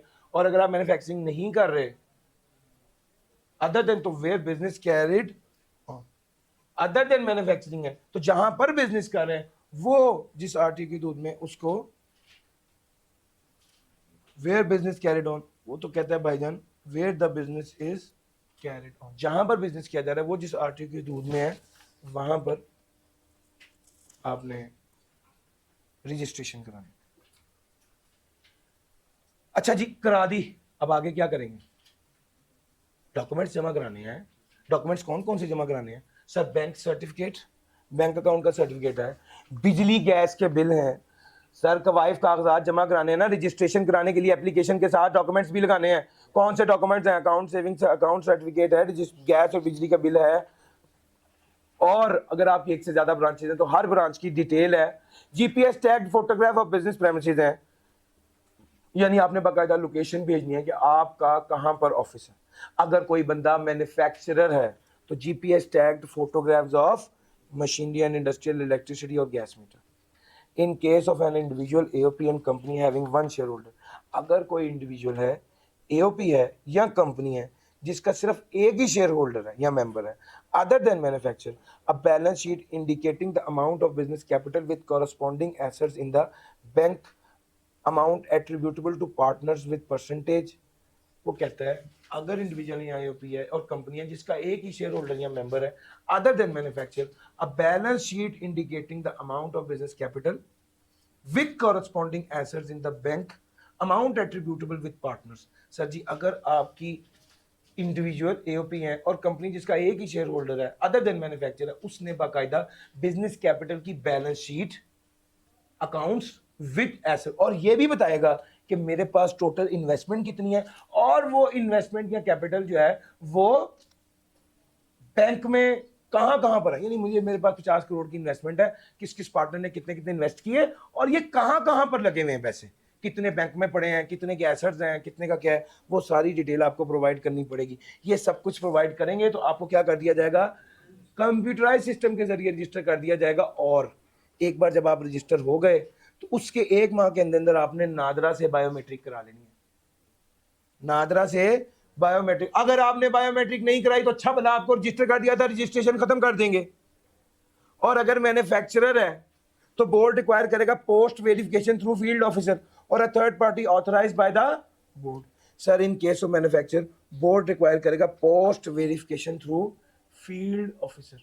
सर मैन्युफैक्चर के केस में मोटरसाइकिल पर 2 बंदे आते हैं और वो आपके प्रेमिसेस में आके बाकायदा चेक करते हैं कि आपने क्या कहते हैं, द बोर्ड में require post verification through field officer और a third party authorised by the board.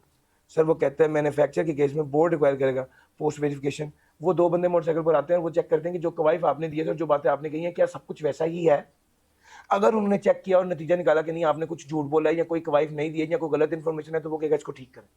अगर आपने ठीक कर ली तो ठीक, लेकिन अगर आपने 15 दिन के अंदर अंदर उस इन्फॉर्मेशन को ठीक नहीं किया तो अच्छा भला आप रजिस्टर हो गए थे, फिर दोबारा आपका नाम registration active tax paid list से निकाल दिया जाएगा।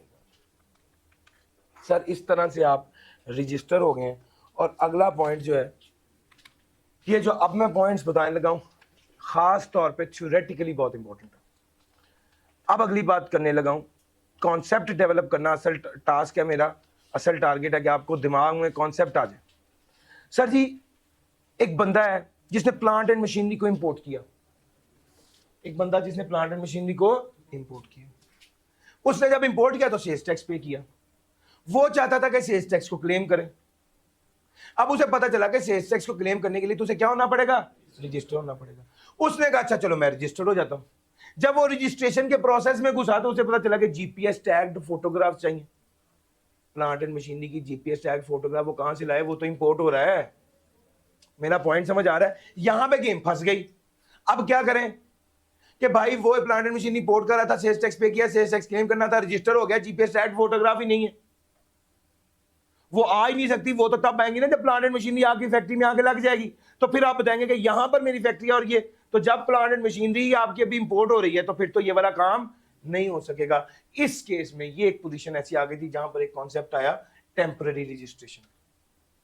और टेम्पररी रजिस्ट्रेशन में क्या था, आपने 72 घंटे के अंदर आपको रजिस्टर कर दिया जाएगा 60 दिनों के लिए, या आप पक्का पक्का रजिस्टर नहीं हो रहे, आर्जी तौर पर रजिस्टर हो रहे हैं। क्यों सर? मशीन का इंतजार कर रहे हैं, मशीन आके इंस्टॉल हो जाएगी, फिर आप जीपीएस टैग फोटोग्राफ लगा दे देंगे, आप पक्के पक्के रजिस्टर हो जाएंगे। अभी क्या हो रहा है, आर्जी तौर पर रजिस्टर हो रहे हैं। ये जो आप आर्जी तौर पर रजिस्टर हुए हैं इसका क्या होगा सर? अगर आप आर्जी तौर पर रजिस्टर हुए हैं तो भाई याद रखिएगा आपको लिस्ट ऑफ मशीनरी और इंपोर्ट डॉक्यूमेंट जमा, सर सबूत देना पड़ेगा ना कि आप वाकई में इंपोर्ट कर रहे हैं मशीनरी, लिस्ट ऑफ मशीनरी और इंपोर्ट डॉक्यूमेंट जमा कराने पड़ेंगे। अच्छा अब जब आप आरजी रजिस्टर हो गए, अगर आपने कोई चीज सेल की तो आउटपुट चार्ज करेंगे? नहीं। अगर आपने कोई परचेज की तो इनपुट चार्ज करेंगे? नो। तो फिर फायदा, इनपुट टैक्स कैरिड फॉरवर्ड कर सकते हैं। क्या फायदा होगा? प्लांट एंड मशीनरी से रिलेटेड इनपुट टैक्स आप कैरिड फॉरवर्ड कर सकते हैं। याद रखिएगा मैन्युफैक्चरर को टैक्स कम लगता है, मैन्युफैक्चरर को टैक्स कम लगेगा, कमर्शियल इंपोर्टर को टैक्स ज्यादा लगेगा। एक वो बंदा है जो मशीन इंपोर्ट करता है और यही मशीन आगे बेचता है, उसको टैक्स ज्यादा लगेगा। एक वो बंदा है जो मशीन इंपोर्ट करके मशीन इंस्टॉल करके उससे एक्टिविटी जनरेट करता है, उसको इस्तेमाल करता है, उसको टैक्स कम लगता है। अब वो चाहता है कि मैन्युफैक्चरर की हैसियत से मुझे टैक्स कम लगे, तो वो टेम्पररी रजिस्टर करा के अपना ये सिस्टम करेगा। अब टैक्स वाले कहते हैं हम तुम पे एतमाद नहीं करते, टैक्स वाले कहते हैं तुम बहुत अच्छे आदमी हो। अब मिसाल दे रहा हूं, 18% टैक्स तो लगना है सेल्स टैक्स, लेकिन जो मैन्युफैक्चरर होगा इस पर सिर्फ 18 लगेगा, और जो मैन्युफैक्चरर नहीं होगा इस पर 4% इजाफी टैक्स लगेगा नॉन मैन्युफैक्चरर पर। अब ये बंदा असल में मैन्युफैक्चरर है, तो ये पता क्या करेगा, ये कहेगा भाई मैं तो मैन्युफैक्चरर हूं, मेरे पे तो मैन्युफैक्चरर वाला टैक्स लगेगा। एफबीआर वाले कहते हैं तुम एक काम करो, तुम 18% का टैक्स जमा कराओ और तुम मैन्युफैक्चरर 4% का पोस्ट डेटेड चेक दे दो सिक्योरिटी के तौर पे। अगर 60 दिन के अंदर तुम्हारी मशीन आ गई, इंपोर्ट हो गई, तुमने मशीन इंस्टॉल करा ली और आगे नहीं बेची, तो फिर ये वाला चेक तुम्हें वापस मिल जाएगा।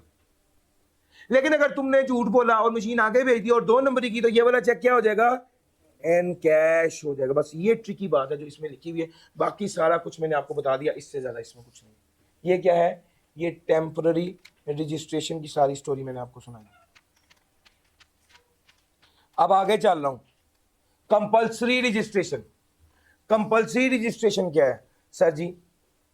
एक बंदा जिसको रजिस्टर्ड होने की जरूरत थी उसने नोटिस दिया, एक बंदा जिसको रजिस्टर होने की जरूरत थी, उस he was required to be registered। Commissioner ने कहा ये रजिस्टर क्यों नहीं हो रहा, कमिश्नर ने उसको नोटिस दिया, रजिस्टर क्यों नहीं होते भैया, क्या प्रॉब्लम है? 2 ऑप्शन है, या तो वो इस नोटिस को रिस्पॉन्ड करेगा, अगर उसने इस नोटिस का जवाब दिया तो कमिश्नर उसको बुलाएगा, अपॉर्चुनिटी ऑफ बीइंग हर्ड देगा, और नतीजा ये निकाला कि नहीं तुम्हें रजिस्टर होना चाहिए, तो उसको कंप्यूटर सिस्टम के जरिए रजिस्टर कर देगा, उसको मुबारकबाद देगा, तुम रजिस्टर हो गए। केस नंबर 2, कमिश्नर ने नोटिस दिया, जानबूझ के आंखें बंद कर ली, हमें तो पता ही नहीं, हमने तो खुद वो नोटिस देखा ही नहीं, कुछ रिप्लाई नहीं किया, कमिश्नर साहब उसको कंपल्सरी रजिस्टर जबरदस्ती रजिस्टर कर देंगे, और रजिस्टर करने के बाद एक नोटिस उसको भिजवा देंगे कि मुबारक हो तुम्हें रजिस्टर कर दिया गया। अब ये बंदा जबरदस्ती रजिस्टर हो गया और इस पर भी सारी रिक्वायरमेंट्स वही सेल्स टैक्स की हैं जो किसी आम रजिस्टर्ड पर्सन पर। अब क्या होगा, इसको कंप्लाई करना पड़ेगा सारी रिक्वायरमेंट्स ऑफ सेल्स टैक्स पे, और अगर वो बंदा नहीं करता तो कमिश्नर इसके खिलाफ लीगल एक्शन करेगा। एक आखिरी बात लिखी हुई है इसी टॉपिक में, वो मैंने इसमें नहीं डाली। अगर कमिश्नर ने एक बंदे पे गुस्सा खा के कि इस बंदे ने मेरे नोटिस का भी जवाब नहीं दिया, उसके खिलाफ लीगल एक्शन किया, उस पर पेनल्टी भी लगाई, और वो बंदा आया वन गुड डे और उसने कहा कि मैं तो मुझसे बाहर था, मुझे तो रजिस्टर होने की जरूरत ही नहीं है, तो कमिश्नर कहेगा चलो ठीक है तुम रजिस्टर मत, तो वो जो पेनल्टी और तुम्हें मैंने सारी चीजें दी थी वो क्या कर दी गई, खत्म कर दी। तो अगर वो बंदा रजिस्टर नहीं होना चाहिए था उसको, और कमिश्नर ने अपने तौर पे उसको कंपलसरी रजिस्टर करके उसको फाइन पेनल्टी भी लगा दी, तो कमिश्नर खुद ही उसकी रजिस्ट्रेशन को भी खत्म करेगा और फाइन और पेनल्टी भी उसको क्या कर देगा, माफ कर देगा। सर जी ये इंपॉर्टेंट था एरिया, आपको मैंने कवर करा दिया। अब इसके बाद जो इंपॉर्टेंट डिस्कशन है वो है, यार ये भी बता दूं बातें, छोटी छोटी बातें। Sir change in particulars of registration, अगर कोई बंदा एक आरटीओ से दूसरे आरटीओ में चला गया, या उसका नाम या उसका एड्रेस या कुछ तब्दील हो गया है, तो फिर वो ये चेंज कंप्यूटराइज सिस्टम को 14 दिन के अंदर अंदर बता देगा और कंप्यूटराइज सिस्टम उसको चेंज कर देगा। हाँ अगर वो मैन्युफैक्चरर पहले नहीं था और अब मैन्युफैक्चरर बन गया है, तो मैन्युफैक्चरर के लिए कुछ एडिशनल रिक्वायरमेंट भी है। GPS tagged photograph of gas and electricity metre, GPS tagged photograph of plant and machinery, उसको वो रिक्वायरमेंट भी पूरी करनी पड़ेगी। और जब वो रिक्वायरमेंट पूरी हो जाएंगी तो उसको एक रिवाइज सर्टिफिकेट इशू कर दिया जाएगा। पहले एक सर्टिफिकेट इशू हुआ था ना सेल्स टैक्स रजिस्ट्रेशन का, अब रिवाइज सर्टिफिकेट इशू कर दिया जाएगा कंप्यूटराइज सिस्टम से। बाजों का तो बंदा खुद बताता है एफबीआर को, अगर एफबीआर को बंदा ना बताया, कमिश्नर उसको नोटिस दे दे, तो कमिश्नर उसको ये सारी बातें कह के उसको एक रिवाइज सर्टिफिकेट इशू कर देगा। सर ट्रांसफर ऑफ रजिस्ट्रेशन, अब क्या हुआ, अगर एक बंदा एक जगह से दूसरी जगह चला गया तो उसका मुतलका आरटीओ भी तब्दील हो जाएगा, यस और नो, ये असल गेम है। अब बंदा एक जगह से दूसरी जगह चला गया है तो वो नोटिस देगा कि मैं एक जगह से दूसरी जगह जा रहा हूं, तो बोर्ड वाले उसको कहेंगे कि अब तुम्हारा मुतलका आरटीओ पुराना नहीं है, नए वाला बन गया है। पुराने आरटीओ वाले उस बंदे से रिलेटेड सारे क्वाइफ नए आरटीओ को ट्रांसफर कर देंगे, और नया आरटीओ उस पर अपनी ज्यूरिसडिक्शन, अपनी अथॉरिटी को ऐसे एक्सरसाइज करेगा जैसे हमेशा वो उसी आरटीओ के अंडर था। ये बात। कैंसिलेशन ऑफ मल्टीपल रजिस्ट्रेशन, अगर एक बंदा मैन्युफैक्चरिंग कर रहा है और एक से ज्यादा फैक्ट्रियां मुख्तलिफ जगहों पे कर रहा है तो फिर मल्टीपल रजिस्ट्रेशन रख सकता है, वरना नहीं रख सकता। अब किसी बंदे ने मल्टीपल रजिस्ट्रेशन कराई है तो उसे कैंसिल करनी पड़ेगी, सरेंडर करनी पड़ेगी और एक रजिस्ट्रेशन रह जाएगी।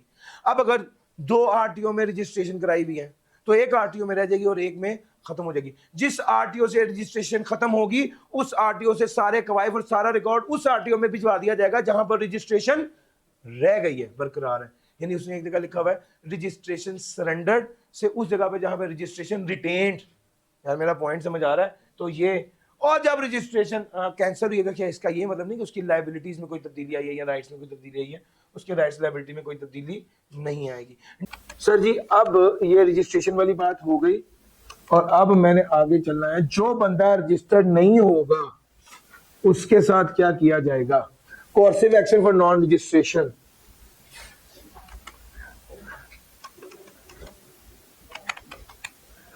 सर कोर्सिव कहते हैं जबरदस्ती करने को। जो बंदा रजिस्टर नहीं हो रहा उसके खिलाफ कानूनी कार्रवाई क्या होगी? सर कमिश्नर और अदर ऑफिसर जिसके पास अथॉरिटी है to compulsory registration registered a person who is required to be registered under the act but fails to apply for registration after an appropriate inquiry. वो जिनके पास रजिस्टर करने की option, commissioner या other officer के पास authority है कि वो किसी बंदे को कंपल्सरी रजिस्टर करवाए जो कि रिक्वायर्ड टू बी रजिस्टर्ड है। अब यहां पर कंपल्सरी रजिस्ट्रेशन के लिए अगली बात क्या की गई है, वो सारे अनडॉक्यूमेंटेड सेक्टर शालमी पूरी भरी हुई है। सर लोग करोड़ों का कारोबार कर रहे हैं और रजिस्टर्ड नहीं है, उसके लिए फेडरल गवर्नमेंट ने कुछ पेनल्टी प्यूनिटिव मेजर्स लिए हैं, जैसे discontinuance of gas and electricity connection, बिजली और गैस का कनेक्शन खत्म कर दिया। फिर action will be taken against the person who is liable to be registered but fails to do so. कैसे? इंट्रोडक्शन ऑफ सेक्शन है 14AC, 14AD और 14AE पढ़ते हैं सर। वो कहता है, सबसे पहला सेक्शन कहता है कि अगर कमिश्नर को लगता है कि इस इंडिविजुअल या एंटिटी ये टैक्सेबल गुड सर्विस प्रोवाइड कर रही है और रजिस्टर्ड भी नहीं है तो उसके खिलाफ क्या किया जाएगा, bar on operation of bank account, उनके बैंक अकाउंट को सील कर देंगे, रोक देंगे। प्रोसीजर ये है कि पहले पर्सन को 3 सेपरेट शो कॉज नोटिस भेजे जाएंगे और हेयर अपॉर्चुनिटीज भेजी जाएंगी। अगर उसने रिस्पॉन्ड ना किया तो फिर आर्जी तौर पे सस्पेंड किया जाएगा, intermittent suspension of bank account through direction of bank. फिर उसके बाद आ गया enforcement measures, suspension of bank account operation, E suspension, last हाथ इंटरमीडिएट आरजी, फिर उसके बाद फाइनल करेंगे। कैसे एनफोर्समेंट मेजर क्या है, अमल दरामद कैसे होगा, बैंक अकाउंट को सस्पेंड कर दिया जाएगा, 3 दिनों के लिए सस्पेंड किया जाएगा, 3 बार 1-1 वीक के गैप से, और अगर फिर भी उस बंदे को शर्म ना आई तो फिर परमानेंटली बैंक अकाउंट ब्लॉक कर देंगे। यार मेरा पॉइंट समझ आया? आपको शो कॉज नोटिस दिया, बैंक अकाउंट सील कर दिया 3 दिनों के लिए। जो आप इसको इजी ले रहे हैं, एक बार सोचें कि मेट्रो का बैंक अकाउंट जो सील हो जाए तो उससे फर्क पड़ेगा या नहीं? वो सर उन्होंने पेमेंट्स करनी होती हैं सर, उनकी मुसीबत पड़ जाएगी उनकी जान को कि यार 3 दिन तक हमारा अकाउंट नहीं खुल सकता, और फिर 1 हफ्ते बाद दोबारा 3 दिन के लिए बंद किया, फिर नोटिस दिया, फिर 3 दिन के लिए बंद किया, और फिर 1 हफ्ते बाद फिर नोटिस दिया, फिर 3 दिन के लिए बंद किया, और फिर अगर फिर भी उन्हें समझ नहीं आई तो परमानेंटली बंद कर दिया। दूसरा काम, इमूवेबल प्रॉपर्टी के ट्रांसफर को रोक दिया, बाहर कहते हैं रोक देना। फेलियर क्यों रोकेगा? अगर failure to obtain registration within 15 days from the issue, आपने ये काम किया, उस बंदे को अकाउंट ब्लॉक कर दिया, उस बंदे ने दूसरा अकाउंट खुला नहीं, अब आपको तक चढ़ गया। अब आपने क्या किया? Failure to obtain registration within 15 days from the issuance of notice under section 14A permanent bar of bank, अगर इस पर भी उसने रजिस्ट्रेशन नहीं कराई, इस बैंक को अकाउंट को परमानेंटली बंद करने के 15 दिन के अंदर भी उसने रजिस्ट्रेशन नहीं कराई, तो फिर चीफ कमिश्नर प्लस कमिश्नर और प्लस कॉमर्स या ट्रेड पार्टी रिप्रेजेंटेटिव जो है वो क्या करेगी, एक बार opportunity of being to the taxpayer देने के बाद within 15 days prior to recommendation वो क्या कर देगी, committee recommendation to commissioner for imposition of bar on transfer of immovable property, immovable property के ट्रांसफर को ब्लॉक कर देगी। Commissioner will direct the property registration authority to bar transfer. Sir ji आपके नाम कोई प्रॉपर्टी नहीं होगी, आपके नाम से कोई प्रॉपर्टी निकल नहीं सकेगी। यार मेरा पॉइंट समझ आ रहा है? बैंक की ट्रांजैक्शन रुकी है ना, प्रॉपर्टी की ट्रांजैक्शन भी ब्लॉक कर देंगे। तीसरा, अगर फिर भी शर्म नहीं आई, वो कह रहा है मेरे को प्रॉपर्टी खरीदी था, मैंने सारी प्रॉपर्टी दुबई में खरीदी है, तो मेरा पॉइंट समझ आ रहा है? सर फिर अदर मेजर्स क्या है? Continue non-compliance or non-compliance even after action of 14AC already. तो कमेटी और composition है, issue a public notice specifying date from which the sanction is to be imposed, placement of decision on the board website। तो क्या commissioner shall have power to seal the business premises, seize the movable asset, और वो वहां पर एक receiver appoint कर दिया जाएगा उसकी प्रेमिसेस के अंदर जो कहेगा पैसे दो रिकवरी के लिए। सर ये हमारा तीसरा स्टेप, अकाउंट ब्लॉक किए, इमूवेबल प्रॉपर्टी, और तीसरे नंबर पे क्या है? सर जी आपके अकाउंट्स, आपके प्रेमिसेस को सील कर दिया और मूवेबल एसेट सीज कर दिए हैं, और रिसीवर अपॉइंट कर दिया है management for of taxable activity. लेकिन ये स्टेप बाय स्टेप है, पहले अकाउंट, फिर इमूवेबल प्रॉपर्टी, फिर बिजनेस सीज करेंगे। ठीक हो गया? सर जी ये मेजर्स है 14A C और D और 14AE, समझ गए सर जी? लो सर बंद हो गए सर जी। सर जी रजिस्टर्ड आप हो गए, अब अगला स्टेप क्या आ गया? D registration. डी रजिस्ट्रेशन क्या है? द बोर्ड और any officer may deregistered और रजिस्टर्ड पर्सन और such class of registered person not required to be registered. ये कौन है? एक बंदा कारोबार करता था, उसने कारोबार ही बंद कर दिया, दो बंदों ने मिलकर कारोबार मर्ज कर लिया, एक बंदा ने आइटम बेचता था वो आइटम ही एग्जाम्प्ट हो गई है, एक बंदे ने कारोबार बेच दिया, एक बंदे ने कारोबार ट्रांसफर कर दिया है। सर एक बंदा 6 माह तक लगातार रिटर्न फाइल नहीं करता रहा चूंकि उसने बिजनेस ही नहीं किया, इन सारी चीजों के नतीजे में उस बंदे को डी रजिस्टर कर दिया जाएगा। जो cease to carry on business था, जिसकी आइटम एग्जाम्प्ट हो गई, जो सीज टू रजिस्टर था, वो अप्लाई करेगा कमिश्नर को, who may issue order of deregistration or cancellation of the registration at the later of within 60 days। Sir जी अब जरा ध्यान से बात सुनना, कमिश्नर अप्लाई करेगा, shall apply to the commissioner who may issue order of deregistration। कोई बंदा जो चाहता है कि उसे डीरजिस्टर कर दिया जाए, वो क्या करेगा? वो अप्लाई करेगा कमिश्नर को कि उसे डीरजिस्टर कर दिया जाए। कमिश्नर उसकी दरखास्त के 60 दिन के अंदर, जैसे किताब में देखिएगा 60 ही है ना, 60 दिन के अंदर उसे डी रजिस्टर कर देगा, या जब उसके ड्यूज क्लियर हो गए तब उसे डी रजिस्टर कर देगा। आमतौर पे ये होता है कि जब बंदा कमिश्नर के पास जाता है, उससे जाके कहता है कि मुझे री रजिस्टर कर दो, तो कमिश्नर को पता होता है कि ये मेरे पास आज आखिरी बार आया, अब ये दोबारा मेरे पास नहीं है। वो कहते हैं 1 मिनट ठहरो भैया, हमने आपके खाते चेक करने हैं। वो क्या कर लेते हैं, वो उसको ऑडिट शुरू कर देता है। ऑडिट के हवाले से रूल यह है कि ऑडिट 90 दिन के अंदर अंदर आपने कंक्लूड करना है। 90 डेज के अंदर अंदर आप ऑडिट को कंप्लीट करेंगे और फिर बताएंगे फाइनल लायबिलिटी क्या है, और जब वो फाइनल लायबिलिटी पे कर देगा तब उस बंदे को डिस्चार्ज किया जाएगा। सो टेक्निकली जब वो फाइनल लायबिलिटी पे करेंगे 60 दिन विच एवर इज लेटर, उस बंदे को डी रजिस्टर किया जाएगा। समझ गए?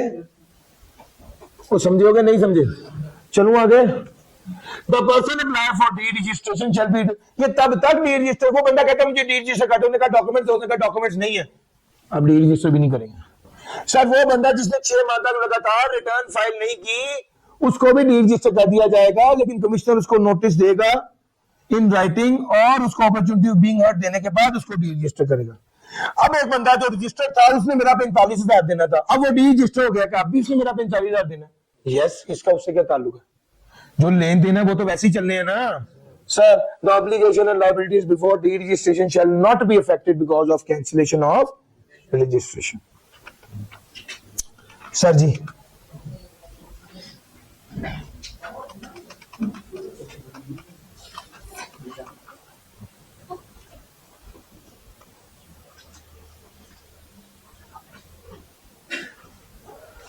अगर कोई बंदा जिसने टैक्स फ्रॉड किया, टैक्स एवेजन किया, 2 नंबरी की है,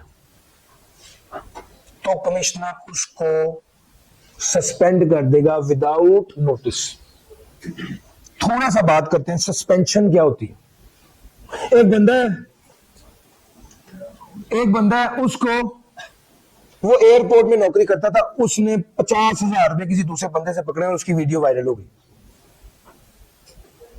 जैसे ही अथॉरिटीज ने देखा, सबसे पहले क्या करेंगे, उसको कहेंगे कल से आपने ऑफिस नहीं आना और अपना यूनिफॉर्म उतार दें।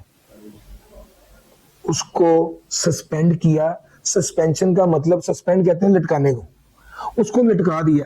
अब सस्पेंशन के पीरियड में उसकी इन्वेस्टिगेशन होगी। मेरा पॉइंट समझ आया?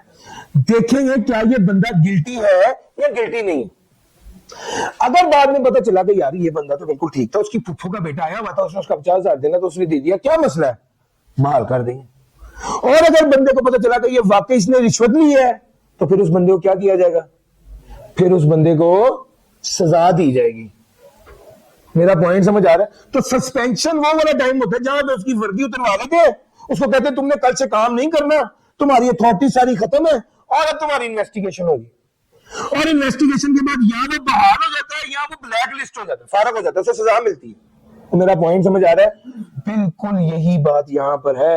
एक बंदा जिसकी टैक्स इवेजन और टैक्स फ्रॉड का पता चला, तो commissioner after giving an opportunity of being heard नहीं कहा, विदाउट नोटिस कहा है। यार ये उसका उलट है, तो समझ रहे हो?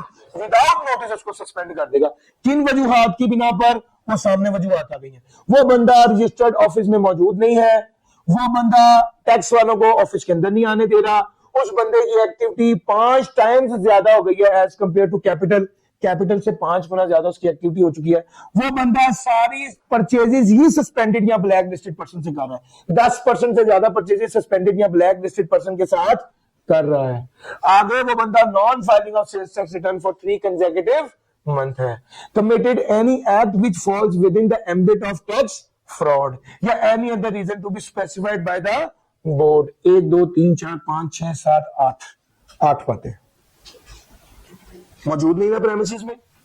उसने refusal to allow access to business premises और refusal to furnish record to an authorised officer in land revenue. तीसरा, कैपिटल से 5 गुना एक्टिविटी बढ़ गई है। चौथा, 10% से ज्यादा परचेजेस की हैं या सप्लाईज की हैं 10% ज्यादा किसी बंदे को, सस्पेंडेड या ब्लैक लिस्टेड पर्सन को, या 50 मिलियन से ज्यादा विच एवरेज है। Non filing of sales tax return, उसने 3 माह तक कंसेक्यूटिव रिटर्न फाइल की नहीं और नल फाइलिंग करनी थी तो 6 माह कंसेक्यूटिव। फिर अगली बात, committed any act which fall with in the ambit of tax fraud, वो कोई ऐसा काम कर रहा है जो टैक्स फ्रॉड के ज़मरे में आता है, या any other reason to be specified by the board. इन सारी बातों की वजह से उसे क्या कर दिया जाएगा, सस्पेंड, और सस्पेंशन के 7 दिन के अंदर अंदर उसे क्या करना पड़ेगा, उसे शो कॉज नोटिस दिया जाएगा। सस्पेंशन के 7 दिन के अंदर उसको शो कॉज नोटिस दिया जाएगा। सस्पेंशन के 7 दिन के अंदर उसको शो कॉज नोटिस दिया जाएगा, और अगर उसने शो कॉज नोटिस का जवाब ना दिया, उसे शो कॉज नोटिस ही ना दिया गया, तो ऑर्डर ऑफ सस्पेंशन वॉइड हो जाएगा। उसे शो कॉज नोटिस दिया गया, उसने 15 दिन के अंदर अंदर उसका कोई जवाब ना दिया, यानी आपने उसको शो कॉज नोटिस देना था, आपने शो कॉज नोटिस नहीं दिया, वो बहाल हो जाएगा। आपने जो शो कॉज नोटिस देना था, आपने शो कॉज नोटिस दिया और उसने शो कॉज नोटिस के 15 दिन के अंदर कोई जवाब ही नहीं दिया, या वो रिकॉर्ड प्रोवाइड नहीं किया, या आपको बिजनेस प्रेमिसेस के अंदर नहीं आने दिया, या कोई और वजह थी, तो ऐसे बंदे को क्या कर दिया जाएगा, ब्लैक लिस्ट। आपने जो शो कॉज नोटिस दिया, उसने शो कॉज नोटिस का भरपूर जवाब दिया और कमिश्नर सेटिस्फाइड हो गया, तो ऐसे बंदे को क्या कर दिया जाएगा, वापस बहाल कर देंगे। यार मेरा पॉइंट समझ आ रहा है? शो कॉज मैं पहले भी बता चुका हूं, शो कहते हैं दिखाओ, कॉज कहते हैं वजह। शो कॉज का मतलब होता है वजह बताओ तुमने ये हरकत क्यों की। सर स्टोरी यहां पर चल रही है, order of blacklisting shall be issued with in 90 days of the issuance of hearing, otherwise notice shall become void. भैया अगर आपको उस बंदे ने 15 दिन के अंदर कोई जवाब नहीं दिया तो आपको नोटिस दे देना चाहिए था। अगर आपने उसको 90 दिन के अंदर कोई ब्लैक लिस्टिंग का नोटिस नहीं दिया, तो इसका मतलब है कि ये शो कॉज नोटिस वॉइड हो गया है और बंदे को बहाल कर दिया गया। समझ आ गई? यानी 90 दिन के अंदर उसको ऑर्डर ऑफ ब्लैक लिस्टिंग लाजमी इशू किया जाएगा, ऑर्डर ऑफ ब्लैक लिस्टिंग लाजमी इशू किया जाएगा। जी सर, आ जाओ जरा इसको डिटेल से पढ़ते हैं। सस्पेंशन ऑफ रजिस्ट्रेशन, अगर कमिश्नर सेटिस्फाइड है कि रजिस्टर्ड पर्सन ने फेक इनवॉइस इशू की हैं, या टैक्स चोरी किया है, या टैक्स फ्रॉड को कमिट किया है, तो ऐसे बंदे की रजिस्ट्रेशन को सस्पेंड कर दिया जाएगा विदाउट प्रायर नोटिस। और बेसिस ऑफ सच सेटिस्फेक्शन क्या होगी, वो बंदा एग्जिस्ट नहीं कर रहा था गिवन एड्रेस पर, उस रिफ्यूज कर दिया कि वो एक्सेस अलाउ नहीं करेगा बिजनेस प्रेमिसेस में, उसके कैपिटल की 5 टाइम्स उसकी एक्टिविटी हो गई है, वो परचेजेस 10% ज्यादा किससे करता है, ब्लैक लिस्टेड या सस्पेंडेड पर्सन से करता है। सर एक्टिविटी का मतलब है सप्लाईज, उसके कैपिटल से 5 गुना से ज्यादा उसकी सप्लाईज हो गई, इसका मतलब है वो मेन्यू बना रहा है। मेकिंग मोर देन, आप परचेजेस कर रहे हैं 10% से ज्यादा किसी ब्लैक लिस्टेड या सस्पेंडेड पर्सन से, या आप सप्लाईज कर रहे हैं 10% से ज्यादा किसी ब्लैक लिस्टेड या सस्पेंडेड पर्सन को, या आपकी वैल्यू जो आप सप्लाईज कर रहे हैं या परचेजेस कर रहे हैं वो 50 मिलियन से ज्यादा हो गई है, तो इस केस में आपको भी ब्लैक लिस्ट कर दिया जाएगा। क्यों यार, आप एक ऐसे बंदे से जो सस्पेंडेड या ब्लैक लिस्ट है उसके साथ क्यों इतने ज्यादा ट्रांजेक्शन कर रहे हैं, डिस्करेज करने के लिए। अगर वो बंदा 3 माह तक लगातार रिटर्न फाइल नहीं करता या 6 माह तक लगातार नल रिटर्न फाइल नहीं करता, तो उस बंदे को भी सस्पेंड कर दिया जाएगा। या कोई ऐसा एक्ट करता है which falls within the ambit of tax fraud, तो ऐसे बंदे को सस्पेंड कर दिया जाएगा। या any other reason to be specified by the board, तो ऐसे बंदे को सस्पेंड कर दिया जाएगा। अब एक अगली बात सुनो, एक बंदा था मिस्टर है, ये आरटीओ 1 में था, इसने सारी परचेज की मिस्टर बी से जो आरटीओ 2 में था। मिस्टर बी एक ब्लैक लिस्टेड आदमी है, अब अगर ये परचेजेस कर रहा है मिस्टर बी से, तो आरटीओ 2 का जो कमिश्नर है वो आरटीओ 1 के चीफ कमिश्नर को कहेगा कि तुम्हारा बंदा जो है वो सब्सटेंशियल परचेजेस या 10% से ज्यादा परचेज मिस्टर बी से कर रहे हैं, तुम्हें क्या करना चाहिए, मिस्टर ए को भी सस्पेंड कर देना चाहिए। सर जी जब कोई बंदा सस्पेंड हो जाता है, याद रखना, तो वो ना कोई इनपुट क्लेम कर सकता है, ना कोई आउटपुट चार्ज कर सकता है, और उसकी इशू की गई इनवॉइसेस पर कोई बंदा इनपुट क्लेम नहीं कर सकता। अगर मुझे सस्पेंड कर दिया और मैंने इनवॉइस इशू की, तो मेरी इशू की गई इनवॉइस पर कोई बंदा इनपुट टैक्स क्लेम नहीं कर सकता। ना आपको इनपुट क्लेम मिलेगा और ना ही आप इशू की गई इनवॉइसेस पर किसी दूसरे को इनपुट क्लेम मिलेगा। Written order for suspension shall include the reason for suspension. अच्छा, और रिटर्न ऑर्डर ऑफ सस्पेंशन जो है उसमें रीजन ऑफ सस्पेंशन भी बताई जाएगी, और ये ऑर्डर रजिस्टर्ड पर्सन को एंडोर्स कर दिया जाएगा, सारे रजिस्टर्ड पर्सन को बता दिया जाएगा और बाकी सारे कंसर्न डिपार्टमेंट को भी बता दिया जाएगा। अगर कोई बंदा जो 3 माह तक लगातार रिटर्न फाइल नहीं करता, तो उसको भी सस्पेंड कर दिया जाएगा। और ये वाली बात तो मैंने आपको अभी बता दी, सस्पेंडेड पर्सन जो है वो दूसरे आरटीओ के साथ मिला हुआ था, ये तो बताया ना। तो इस केस में आपको चीफ कमिश्नर को बताएगा, एक आरटीओ का कमिश्नर दूसरे आरटीओ को चीफ कमिश्नर को बताएगा कि इस बंदे को भी ब्लैक लिस्ट करें। जो बंदा सस्पेंड हो गया वो इनपुट टैक्स क्लेम नहीं कर सकेगा, और उसकी इशू की गई इनवॉइस पे कोई दूसरा बंदा भी इनपुट टैक्स क्लेम नहीं कर सकेगा। सर एक बड़ी कीमती बात है वो ये कि एक बंदा 5/1/2026 को सस्पेंड हुआ, आप इसने इनवॉइस इशू की थी 1/1/2026 को और एक इनवॉइस इशू की थी 10/1/2026 को। क्या 10/1/2026 को सस्पेंड होने से के बाद उसने इनवॉइस इशू किया, इसका इनपुट टैक्स क्लेम होगा? नहीं होगा। और जो 1/1/2026 को सस्पेंड होने से पहले जो उसने इनवॉइस इशू किया, इसका इनपुट टैक्स क्लेम होगा? नहीं होगा। हाँ जी, यानी जो बंदा सस्पेंड हो गया तो इनवॉइस उसने उससे पहले इशू की नहीं है, उसके बाद की थी, इनपुट टैक्स क्लेम नहीं होगा। वो तो फिर वो सस्पेंड नहीं ना रहा, वो तो सस्पेंशन खत्म हो गई ना। ले सर पॉइंट समझ आ गया? आप इनपुट टैक्स क्लेम नहीं कर सकते। कमिश्नर 7 दिन ऑफ ऑर्डर ऑफ सस्पेंशन के अंदर अंदर शो कॉज नोटिस इशू करेगा और उस बंदे को मौका देगा, अपॉर्चुनिटी ऑफ बीइंग हर्ड देगा, within 15 days of the issuance of notice उसे इंडिकेट करेगा कि तुम वजह बताओ। अगर वो कोई रिस्पांस नहीं करता, रिकॉर्ड प्रोवाइड नहीं करता, एक्सेस नहीं देता या कोई और रीजन है तो कमिश्नर उस बंदे को ब्लैक लिस्ट कर देगा। कमिश्नर उस बंदे को ब्लैक लिस्ट कर देगा। हाँ, अगर शो कॉज नोटिस इशू ही नहीं किया गया तो ऑर्डर ऑफ सस्पेंशन क्या हो जाएगा? वॉइड हो जाएगा, वो बंदा बहाल हो जाएगा। और अगर वो बंदा अवेलेबल ही नहीं था एट द गिवन एड्रेस तो ये नोटिस फिक्स कर दिया जाएगा नोटिस बोर्ड पर। Sir on receipt of the reply off notice and after given opportunity of being heard, अगर कमिश्नर सेटिस्फाइड हो जाए कि ये बंदा ठीक था तो वो उसका सस्पेंशन ऑर्डर रिवोक कर देगा within 30 days of the receipt of notice. जी सर, एक बात आखिरी इसी इसमें ऐड कर दें, ये 30 डेज के अंदर अंदर इसने सेटिस्फाई हो गया, 30 दिन के अंदर अंदर वो सस्पेंशन ऑर्डर को क्या कर देगा? रिवोक कर देगा। सर जी, मैंने सस्पेंशन ऑर्डर की सारी बातें बता दी। सर जी, ब्लैक लिस्टिंग कुछ भी नहीं है, बंदे का कसूर कंफर्म हो गया है। In case the offence is confirmed, commissioner issue करेगा an order for blacklisting of registered person और प्रोसीड करेगा to take legal and penal action. The order of blacklisting shall contain the reason of blacklisting, the time period for which any refund of input tax of blacklisting or his buyer will shall be admissible. Reason क्या था blacklisting का? The time period for which any refund of input tax of blacklisted person or his buyer shall be inadmissible. Any recovery to be paid or penalty to be imposed. An order of blacklisting shall be issued within 90 days. Sir, in case the offence is confirmed, the commissioner shall issue an order for blacklisting of registered person and shall proceed to take legal and penal action.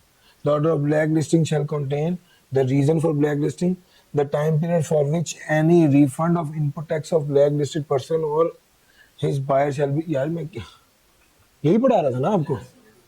Sir जी, पहली तो बात यह है कि जो बंदा blacklist हुआ है, साबित हो गया, उस पर साबित हो गया है कि उस बंदे ने 2 नंबरी की है, कितने अरसे तक उसकी इशू की गई इनवॉइस पर इनपुट टैक्स नहीं दिया जाएगा, इसके बारे में बात की जाएगी उसे नोटिस देकर। फिर उसके बाद उसको कौन सी पेनल्टी लगाई गई है, उससे कितनी अमाउंट रिकवर करनी है, ब्लैक लिस्टिंग के ऑर्डर में ये बात भी लिखी होगी। ये ऑर्डर कब तक इशू कर दिया जाएगा? 90 days of the issuance of notice, ये ऑर्डर इशू कर दिया जाएगा। Copies of the order shall be endorsed to the registered person and circulated to all concerned department. वो कहता है copies of the order shall be endorsed to the registered person। registered person जो है, जो registered person है, उसको copy of the order of blacklisting दे दिया, endorse कर दिया जाएगा। और फिर सारे डिपार्टमेंट्स में, सर जी देखिए एफपीआर के अंदर ऑडिट डिपार्टमेंट भी है, रिफंड सेक्शन भी है, उसके अलावा मुख्तलिफ सेक्शन, सारे कंसर्न डिपार्टमेंट को इसका ऑर्डर ऑफ ब्लैक लिस्टिंग भेज दिया जाएगा और सबको बता दिया जाएगा भाईजान ये बंदा ब्लैक लिस्ट हो गया, अब इसके इशू की गई इनवॉइस पर आप इनपुट टैक्स क्लेम नहीं करेंगे, नहीं देंगे। ऑल एलटीओ या आरटीओ जो है वो फर्दर सर्कुलेट करेंगे the copy of the order along with the list of invoices issued by the black listed person to all officers who have jurisdiction over the person who have claimed credit of input tax or refund on the invoices। Sir ये सारे LTO या RTO जो है वो circulate कर देगा इस order of black listing को along with the issuance of invoices। कौन कौन सी इनवॉइस इशू की है उसकी लिस्ट भी क्यों सबको बता देगा कि ये इनवॉइसेस हैं, इन इशू की गई इनवॉइसेस पर इनपुट टैक्स क्लेम नहीं होगा, ना कोई रिफंड नहीं मिलेगा। ऑफिसर जो ये लिस्ट रिसीव करेगा वो शो को नोटिस दे देगा ऐसे पर्सन को जिसको वो इनपुट रिजेक्ट कर रहा होगा। यानी एक बंदा कहता है मुझे इनपुट क्लेम करना है, वो उसे कहेगा नहीं तुम्हें इनपुट क्लेम नहीं होगा, ये देखो मेरे पास नोटिस आ गया उस बंदे की ब्लैक लिस्टिंग का, और ये तो तुम्हारी जो इनवॉइस नंबर है ये देखो इनवॉइस नंबर में लिखा हुआ है इस इनवॉइस पर इनपुट टैक्स क्लेम नहीं करना। अगर वो बंदा मजीद जिद करता है या कहता है नहीं जी मैं तो इसके खिलाफ अपील करूंगा, तो वो सेल्फ स्पीकिंग अपीलेबल ऑर्डर पर जा सकता है। बस अगर कोई बंदा सेल्स टैक्स नहीं दे रहा तो एफबीआर क्या करेगी, बिजली गैस का कनेक्शन काट देगी। फिर क्या होगा, फिर वो बिजली का बिल दे, फिर वो सेल्स टैक्स दे देगा। जब सेल्स टैक्स दे देगा तो दोबारा उसका बिजली गैस का कनेक्शन बहाल कर दिया जाएगा। अलबत्ता any person including tier 1 retailer, उसको भी सेल्स टैक्स रजिस्टर कराना पड़ेगा, और registered tier 1 retailer not integrate with FBR, ये दोनों रीजन की वजह से बिजली गैस का कनेक्शन बंद कर देंगे। ये रिटेलर्स के लिए खास तौर पर कहा गया है, बड़े रिटेलर के लिए।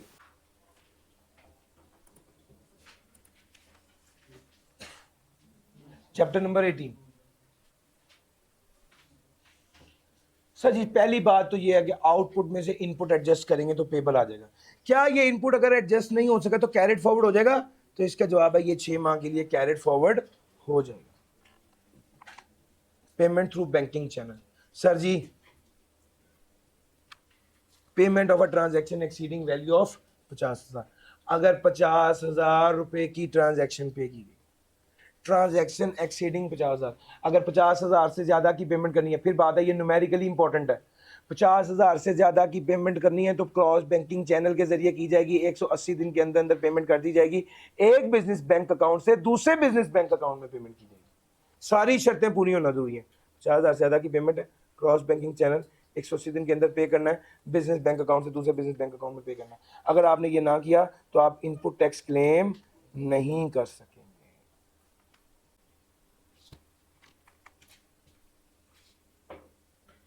अगर रेट चेंज हो जाए, अगली बात, अगर रेट चेंज हो जाए तो क्या होगा? चेंज इन रेट हो जाए तो क्या होगा? Tax shall be applicable. भैया जिस दिन सप्लाई हुई है उस दिन का रेट लगेगा। अगर इंपोर्ट की है तो किस दिन का रेट लगेगा? जिस दिन गुड्स डिक्लेरेशन प्रेजेंट किया है उस दिन का रेट लगेगा। चाहे आपने होम कंजम्पशन के लिए कोई चीज ली है या वेयर हाउस से क्लियर कराई है, जिस दिन गुड्स डिक्लेरेशन प्रेजेंट किया उस दिन का रेट लगेगा। बाज़ औक़ात आप गुड्स डिक्लेरेशन पहले प्रेजेंट कर देते हैं, अभी सामान नहीं आया होता, तो वो कहता है कि गुड्स डिक्लेरेशन पहले प्रेजेंट कर दिया, तो जिस दिन मैनिफेस्ट ऑफ द कन्वेंस आ गई, यानी एक्चुअल में सामान आ गया है, वो कन्वेंस पहुंच गई है, उस दिन का रेट लगेगा। और अगर आपने गुड्स डिक्लेरेशन तो प्रेजेंट कर दिया लेकिन अभी तक टैक्स जमा नहीं कराया और 7 दिन हो गए, if the tax is not paid with in 7 days of the presenting of the goods declaration, the tax shall be charged at the rate as is in force on the date on which tax is actually paid. अगर tax पे नहीं किया गया with in 7 days of presenting of the goods declaration, the tax shall be charged at the rate as is in force on which the tax is actually paid. अब क्या बातें मैंने कही हैं, कंक्लूड करने लगा हूं। अगर टैक्स रेट तब्दील हो गया, अब कुछ अर्सा पहले 17 से 18 हुआ था ना, तो उस वक्त क्या होगा? जिस दिन सप्लाई की गई है उस दिन का रेट लगेगा, पहली बात। दूसरी बात, अगर इंपोर्ट कर रहे हैं तो किस दिन का रेट लगेगा? जिस दिन गुड्स डिक्लेरेशन प्रेजेंट किया उस दिन का रेट लगेगा। अगर आपने गुड्स डिक्लेरेशन पहले प्रेजेंट कर दिया है और अभी कन्वेंस पहुंची नहीं, तो जिस दिन कन्वेंस पहुंचेगी उस दिन का रेट लगेगा। अगर आपने गुड्स डिक्लेरेशन प्रेजेंट कर दिया लेकिन टैक्स नहीं जमा कराया और 7 दिन हो गए हैं, तो 7 दिन के बाद अब जिस दिन टैक्स जमा कराएंगे उस दिन का रेट लगेगा। सर सेल्स टैक्स कैसे पे करना होता है? कहते हैं अगर इंपोर्ट किया तो कस्टम ड्यूटी के साथ पे करें, और अगर वैसे सप्लाई है तो रिटर्न के साथ जमा कराएं। किस तरह जमा कराएं? जैसे कस्टम ड्यूटी पे किया वैसे पे कर दें इंपोर्ट किया तो, और अगर रिटर्न के साथ जमा कराना है तो designated branches and national bank की वहां पर आपको टैक्स जमा कराना होता है। आउटपुट टैक्स क्या है? सर सप्लाई पे जो टैक्स चार्ज होता है वो आउटपुट टैक्स होता है, हमने ये आपको बता दिया है। बहरहाल एक चीज बड़ी कीमती है और वो ये है कि फेडरल एक्साइज ड्यूटी अगर सेल्स टैक्स के तरीके से लगे तो वो भी output tax. Federal excise duty sales tax के तरीके से लगे तो वो भी आउटपुट टैक्स है। सेल्स करेंगे वो भी आउटपुट टैक्स है, सर्विसेज देंगे वो भी आउटपुट टैक्स है, और federal excise duty sales tax नहीं है, लेकिन अगर ये सेल्स टैक्स मोड में लगे तो वो भी आउटपुट टैक्स है। सेम इसी के ऑपोजिट कर लो इनपुट टैक्स। सर जो चीजें खरीदी वो इनपुट टैक्स है, जो चीजें इंपोर्ट की उस पर इनपुट टैक्स है। Federal excise duty sales tax mode में पे की वो भी इनपुट टैक्स है, जो सर्विसेज खरीदी वो भी इनपुट टैक्स है। तो आउटपुट टैक्स और इनपुट टैक्स एक दूसरे की फोटोकॉपी है, सिर्फ इनपुट टैक्स में एक इंपोर्ट की बात इजाफी आती है। सर डेबिट नोट और credit note, debit note credit note, इसकी डिस्कशन मैं सोच रहा हूं जब वो कराऊंगा तब करवा लूं। ये न्यूमेरिकल वाली कुछ बातें हैं, इनपुट टैक्स इनएडमिसिबल। हाँ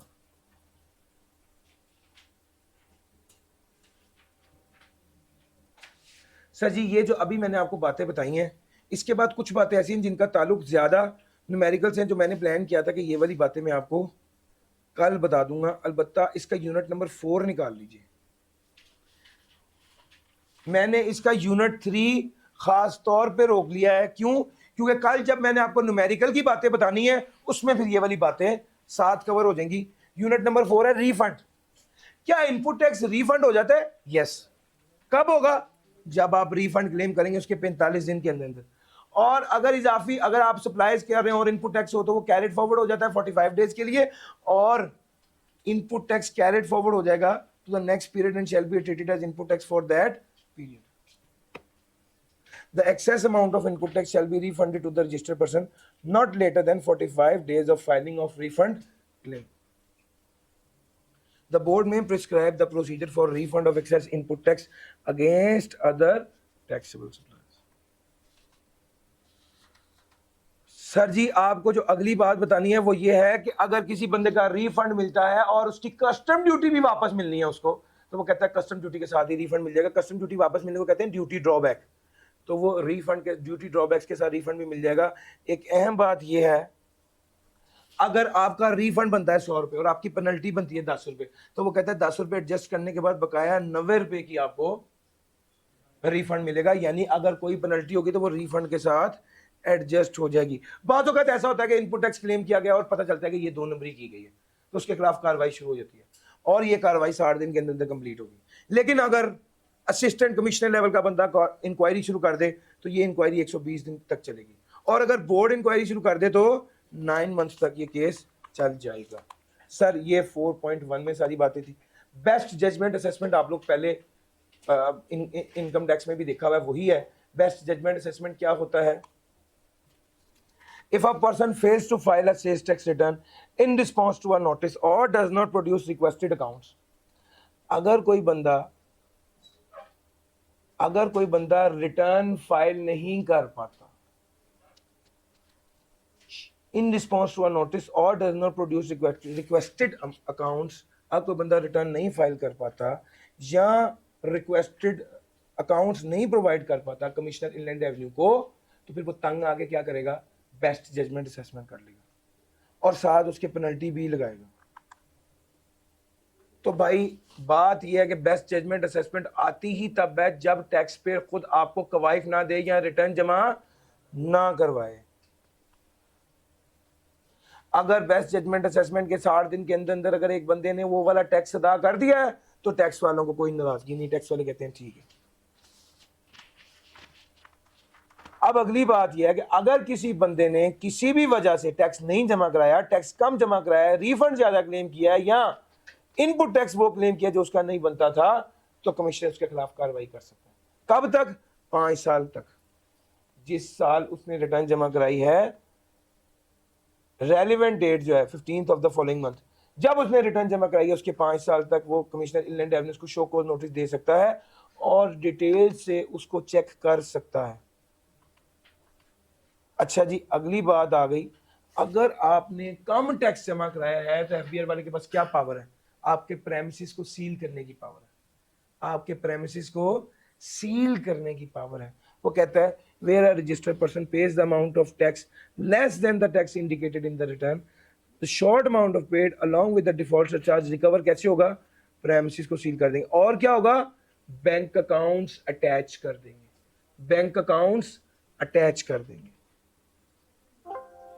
सर ये वाला एरिया जो इसका 4th यूनिट है, असल में ये भी प्योरली क्रैमिंग बेस्ड है, इसमें से न्यूमेरिकल कुछ खास नहीं आता। रिटर्न और रिकॉर्ड की बात करने लगा।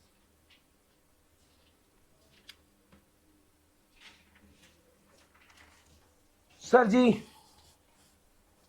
सर जी जो सेल्स टैक्स है ना, इसमें हर महीने रिटर्न जमा करानी होती है, मंथली रिटर्न है। कुछ लोगों को एफबीआर वाले कहते हैं तो उन्हें क्वार्टरली रिटर्न भी जमा करानी पड़ती है, और कंपनीज के लिए लाजिम है कि वो एनुअल रिटर्न जमा करवाएं। मैं रिटर्न के टॉपिक को नॉर्मली इस स्लाइड इसके साथ डिस्कस करता हूँ। यहाँ पर रजिस्टर्ड पर्सन के लिए मंथली रिटर्न जमा करानी है, जो कब तक करानी होती है, 15 तारीख तक। अगर आप ई रिटर्न फाइल कर रहे हैं तो 15 तारीख तक टैक्स जमा कराएं और 18 तारीख तक रिटर्न फाइल कर लें। स्पेशल रिटर्न तो जब कमिश्नर के तभी जमा करानी है। फाइनल रिटर्न जब बंदा डी रजिस्टर हो तब जमा करानी होती है। एनुअल रिटर्न हर साल कंपनीज, प्राइवेट या पब्लिक कंपनीज को जमा करानी होती है, और क्वार्टरली रिटर्न जो है वो जिसको कमिश्नर कहते हैं उसको जमा करानी होती है। रिटर्न का क्रक्स ये है।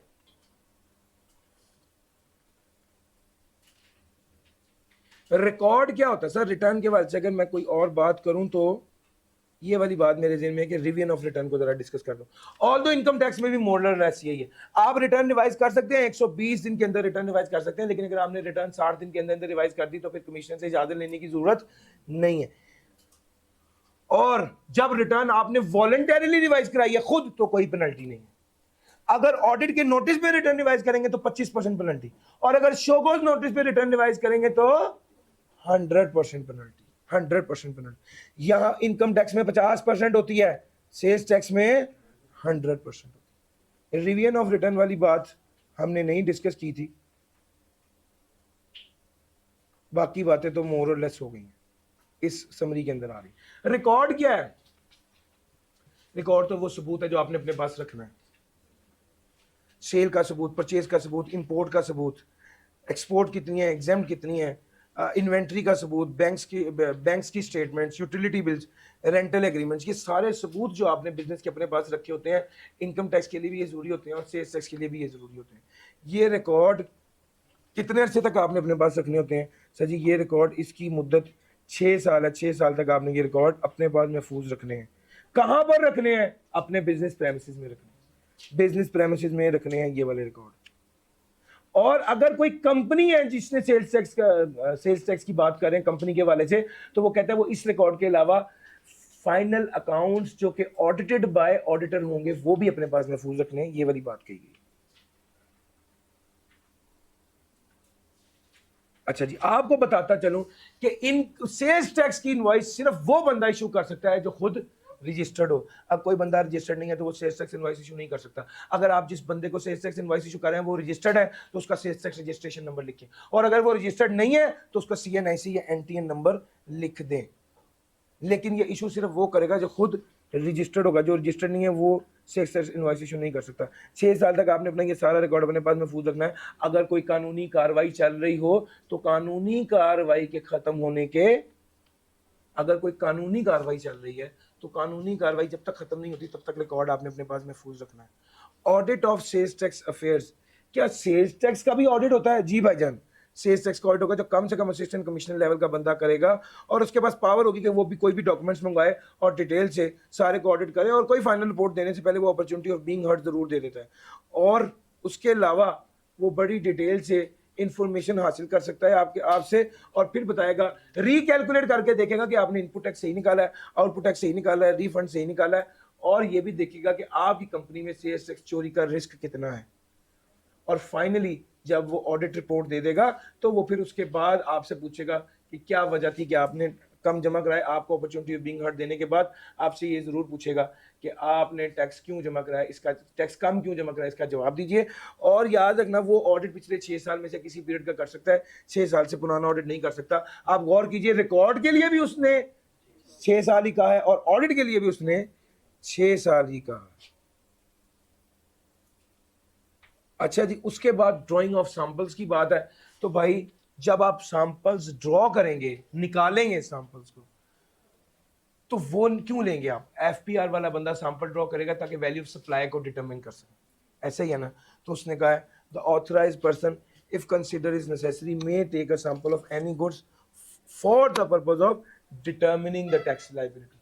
आपने सैंपल ड्रॉ करना है ताकि आप टैक्स लायबिलिटी को डिटरमिन कर सकें, ताकि आप गुड्स को एस्टैब्लिश कर सकें। जो बंदा सैंपल ड्रॉ करेगा वो जिससे सैंपल लेगा उसके साइन करवाएगा और बाकायदा रिसीविंग देगा कि मैंने ये सैंपल ड्रॉ किया है। अगर आप शुगर मिल में गए तो 1 किलो सैंपल काफी है, 1 किलो चीनी ली, उसकी वैल्यू डिटरमिन करने के लिए उसका सैंपल ड्रॉ कर ली। यार मेरा पॉइंट समझ आ रहा है? तो भाई उतना ही सैंपल ड्रॉ करेंगे जितना रिक्वायर्ड, जितनी मिनिमम क्वांटिटी है। सैंपल लेने वाला बंदा भी साइन करा के सैंपल लेगा, सैंपल देने वाला बंदा भी साइन करके सैंपल देगा, और रिसीविंग लेगा। ये मिनिमम क्वांटिटी होनी चाहिए सैंपल की। उसके बाद ट्रांजैक्शन बिटवीन एसोसिएट आ गया। एसोसिएट के दरमियान जो ट्रांजैक्शन थी इसको भी फेयर मार्केट वैल्यू पे रिकॉर्ड किया जाएगा, और उसकी value of supply fair market value होगी, ना कि वो वैल्यू जिस पर वो ट्रांजैक्शन की गई। सर ये मेनली जो मेरा आज का टारगेट था वो था थ्योरेटिकल पार्ट को हाईलाइट करना। अगर आप मुझसे पूछें तो इसकी डेफिनेशन जो मैंने सबसे पहले कराई वो सबसे ज़्यादा क्रूशियल है। उसके अलावा registration, black listing, D registration, suspension, compulsory registration, temporary registration, ये वाला एरिया जो है इसको रट्टा लगाने की ज़्यादा ज़रूरत होती है। उसके बाद अगर आप ये बात करें, उसके बाद चैप्टर नंबर 18 में अक्सर चीज़ें उसका ताल्लुक न्यूमेरिकल से है। मैंने उसको आज इससे नहीं कराया कि कल साथ के साथ ही मैं आपको वो चीज़ें डिस्कस कराऊंगा, और साथ ही उसको अप्लाई करके भी बता दूंगा कि भाई इनपुट टैक्स कब एडमिसिबल होता है और कब एडमिसिबल नहीं होता। मेनली मैंने दो बातें छोड़ी हैं, एक डेबिट नोट और क्रेडिट नोट की डिटेल है, एक जो गुड्स डिस्ट्रॉय हो जाए उसकी क्या ट्रीटमेंट होती है, एक जो इनपुट टैक्स कब इनएडमिसिबल होता है। ये वाली बातें सारी हमारे काम आती हैं। एक अपोर्शनमेंट का कॉन्सेप्ट, ये जो सारी बातें हैं, ये वाली बातें मैंने आपको कल बतानी है, तो पहले ये वाली सारी बातें बताऊंगा, और उसके बाद न्यूमेरिकल का फॉर्मेट, और फिर न्यूमेरिकल की डिस्कशन आपके साथ की जाएगी। डन हो गया सर जी? 17th चैप्टर थ्योरेटिकली सबसे ज्यादा इंपॉर्टेंट है, ठीक हो गया? उसको सबसे पहले तैयार कीजिए। 18th चैप्टर न्यूमेरिकली इंपॉर्टेंट है, 19th chapter relatively laser important है इन दोनों के मुकाबले में। लेकिन बहरहाल 3 तो चैप्टर हैं जिसमें से 30 नंबर का पेपर आना है, 25 से 30 मार्क्स का। तो मैं समझता हूं कि इसके अंदर आपको कोई चीज़ भी इग्नोर नहीं करनी चाहिए, इसको बहुत अच्छे से तैयार कर लीजिएगा।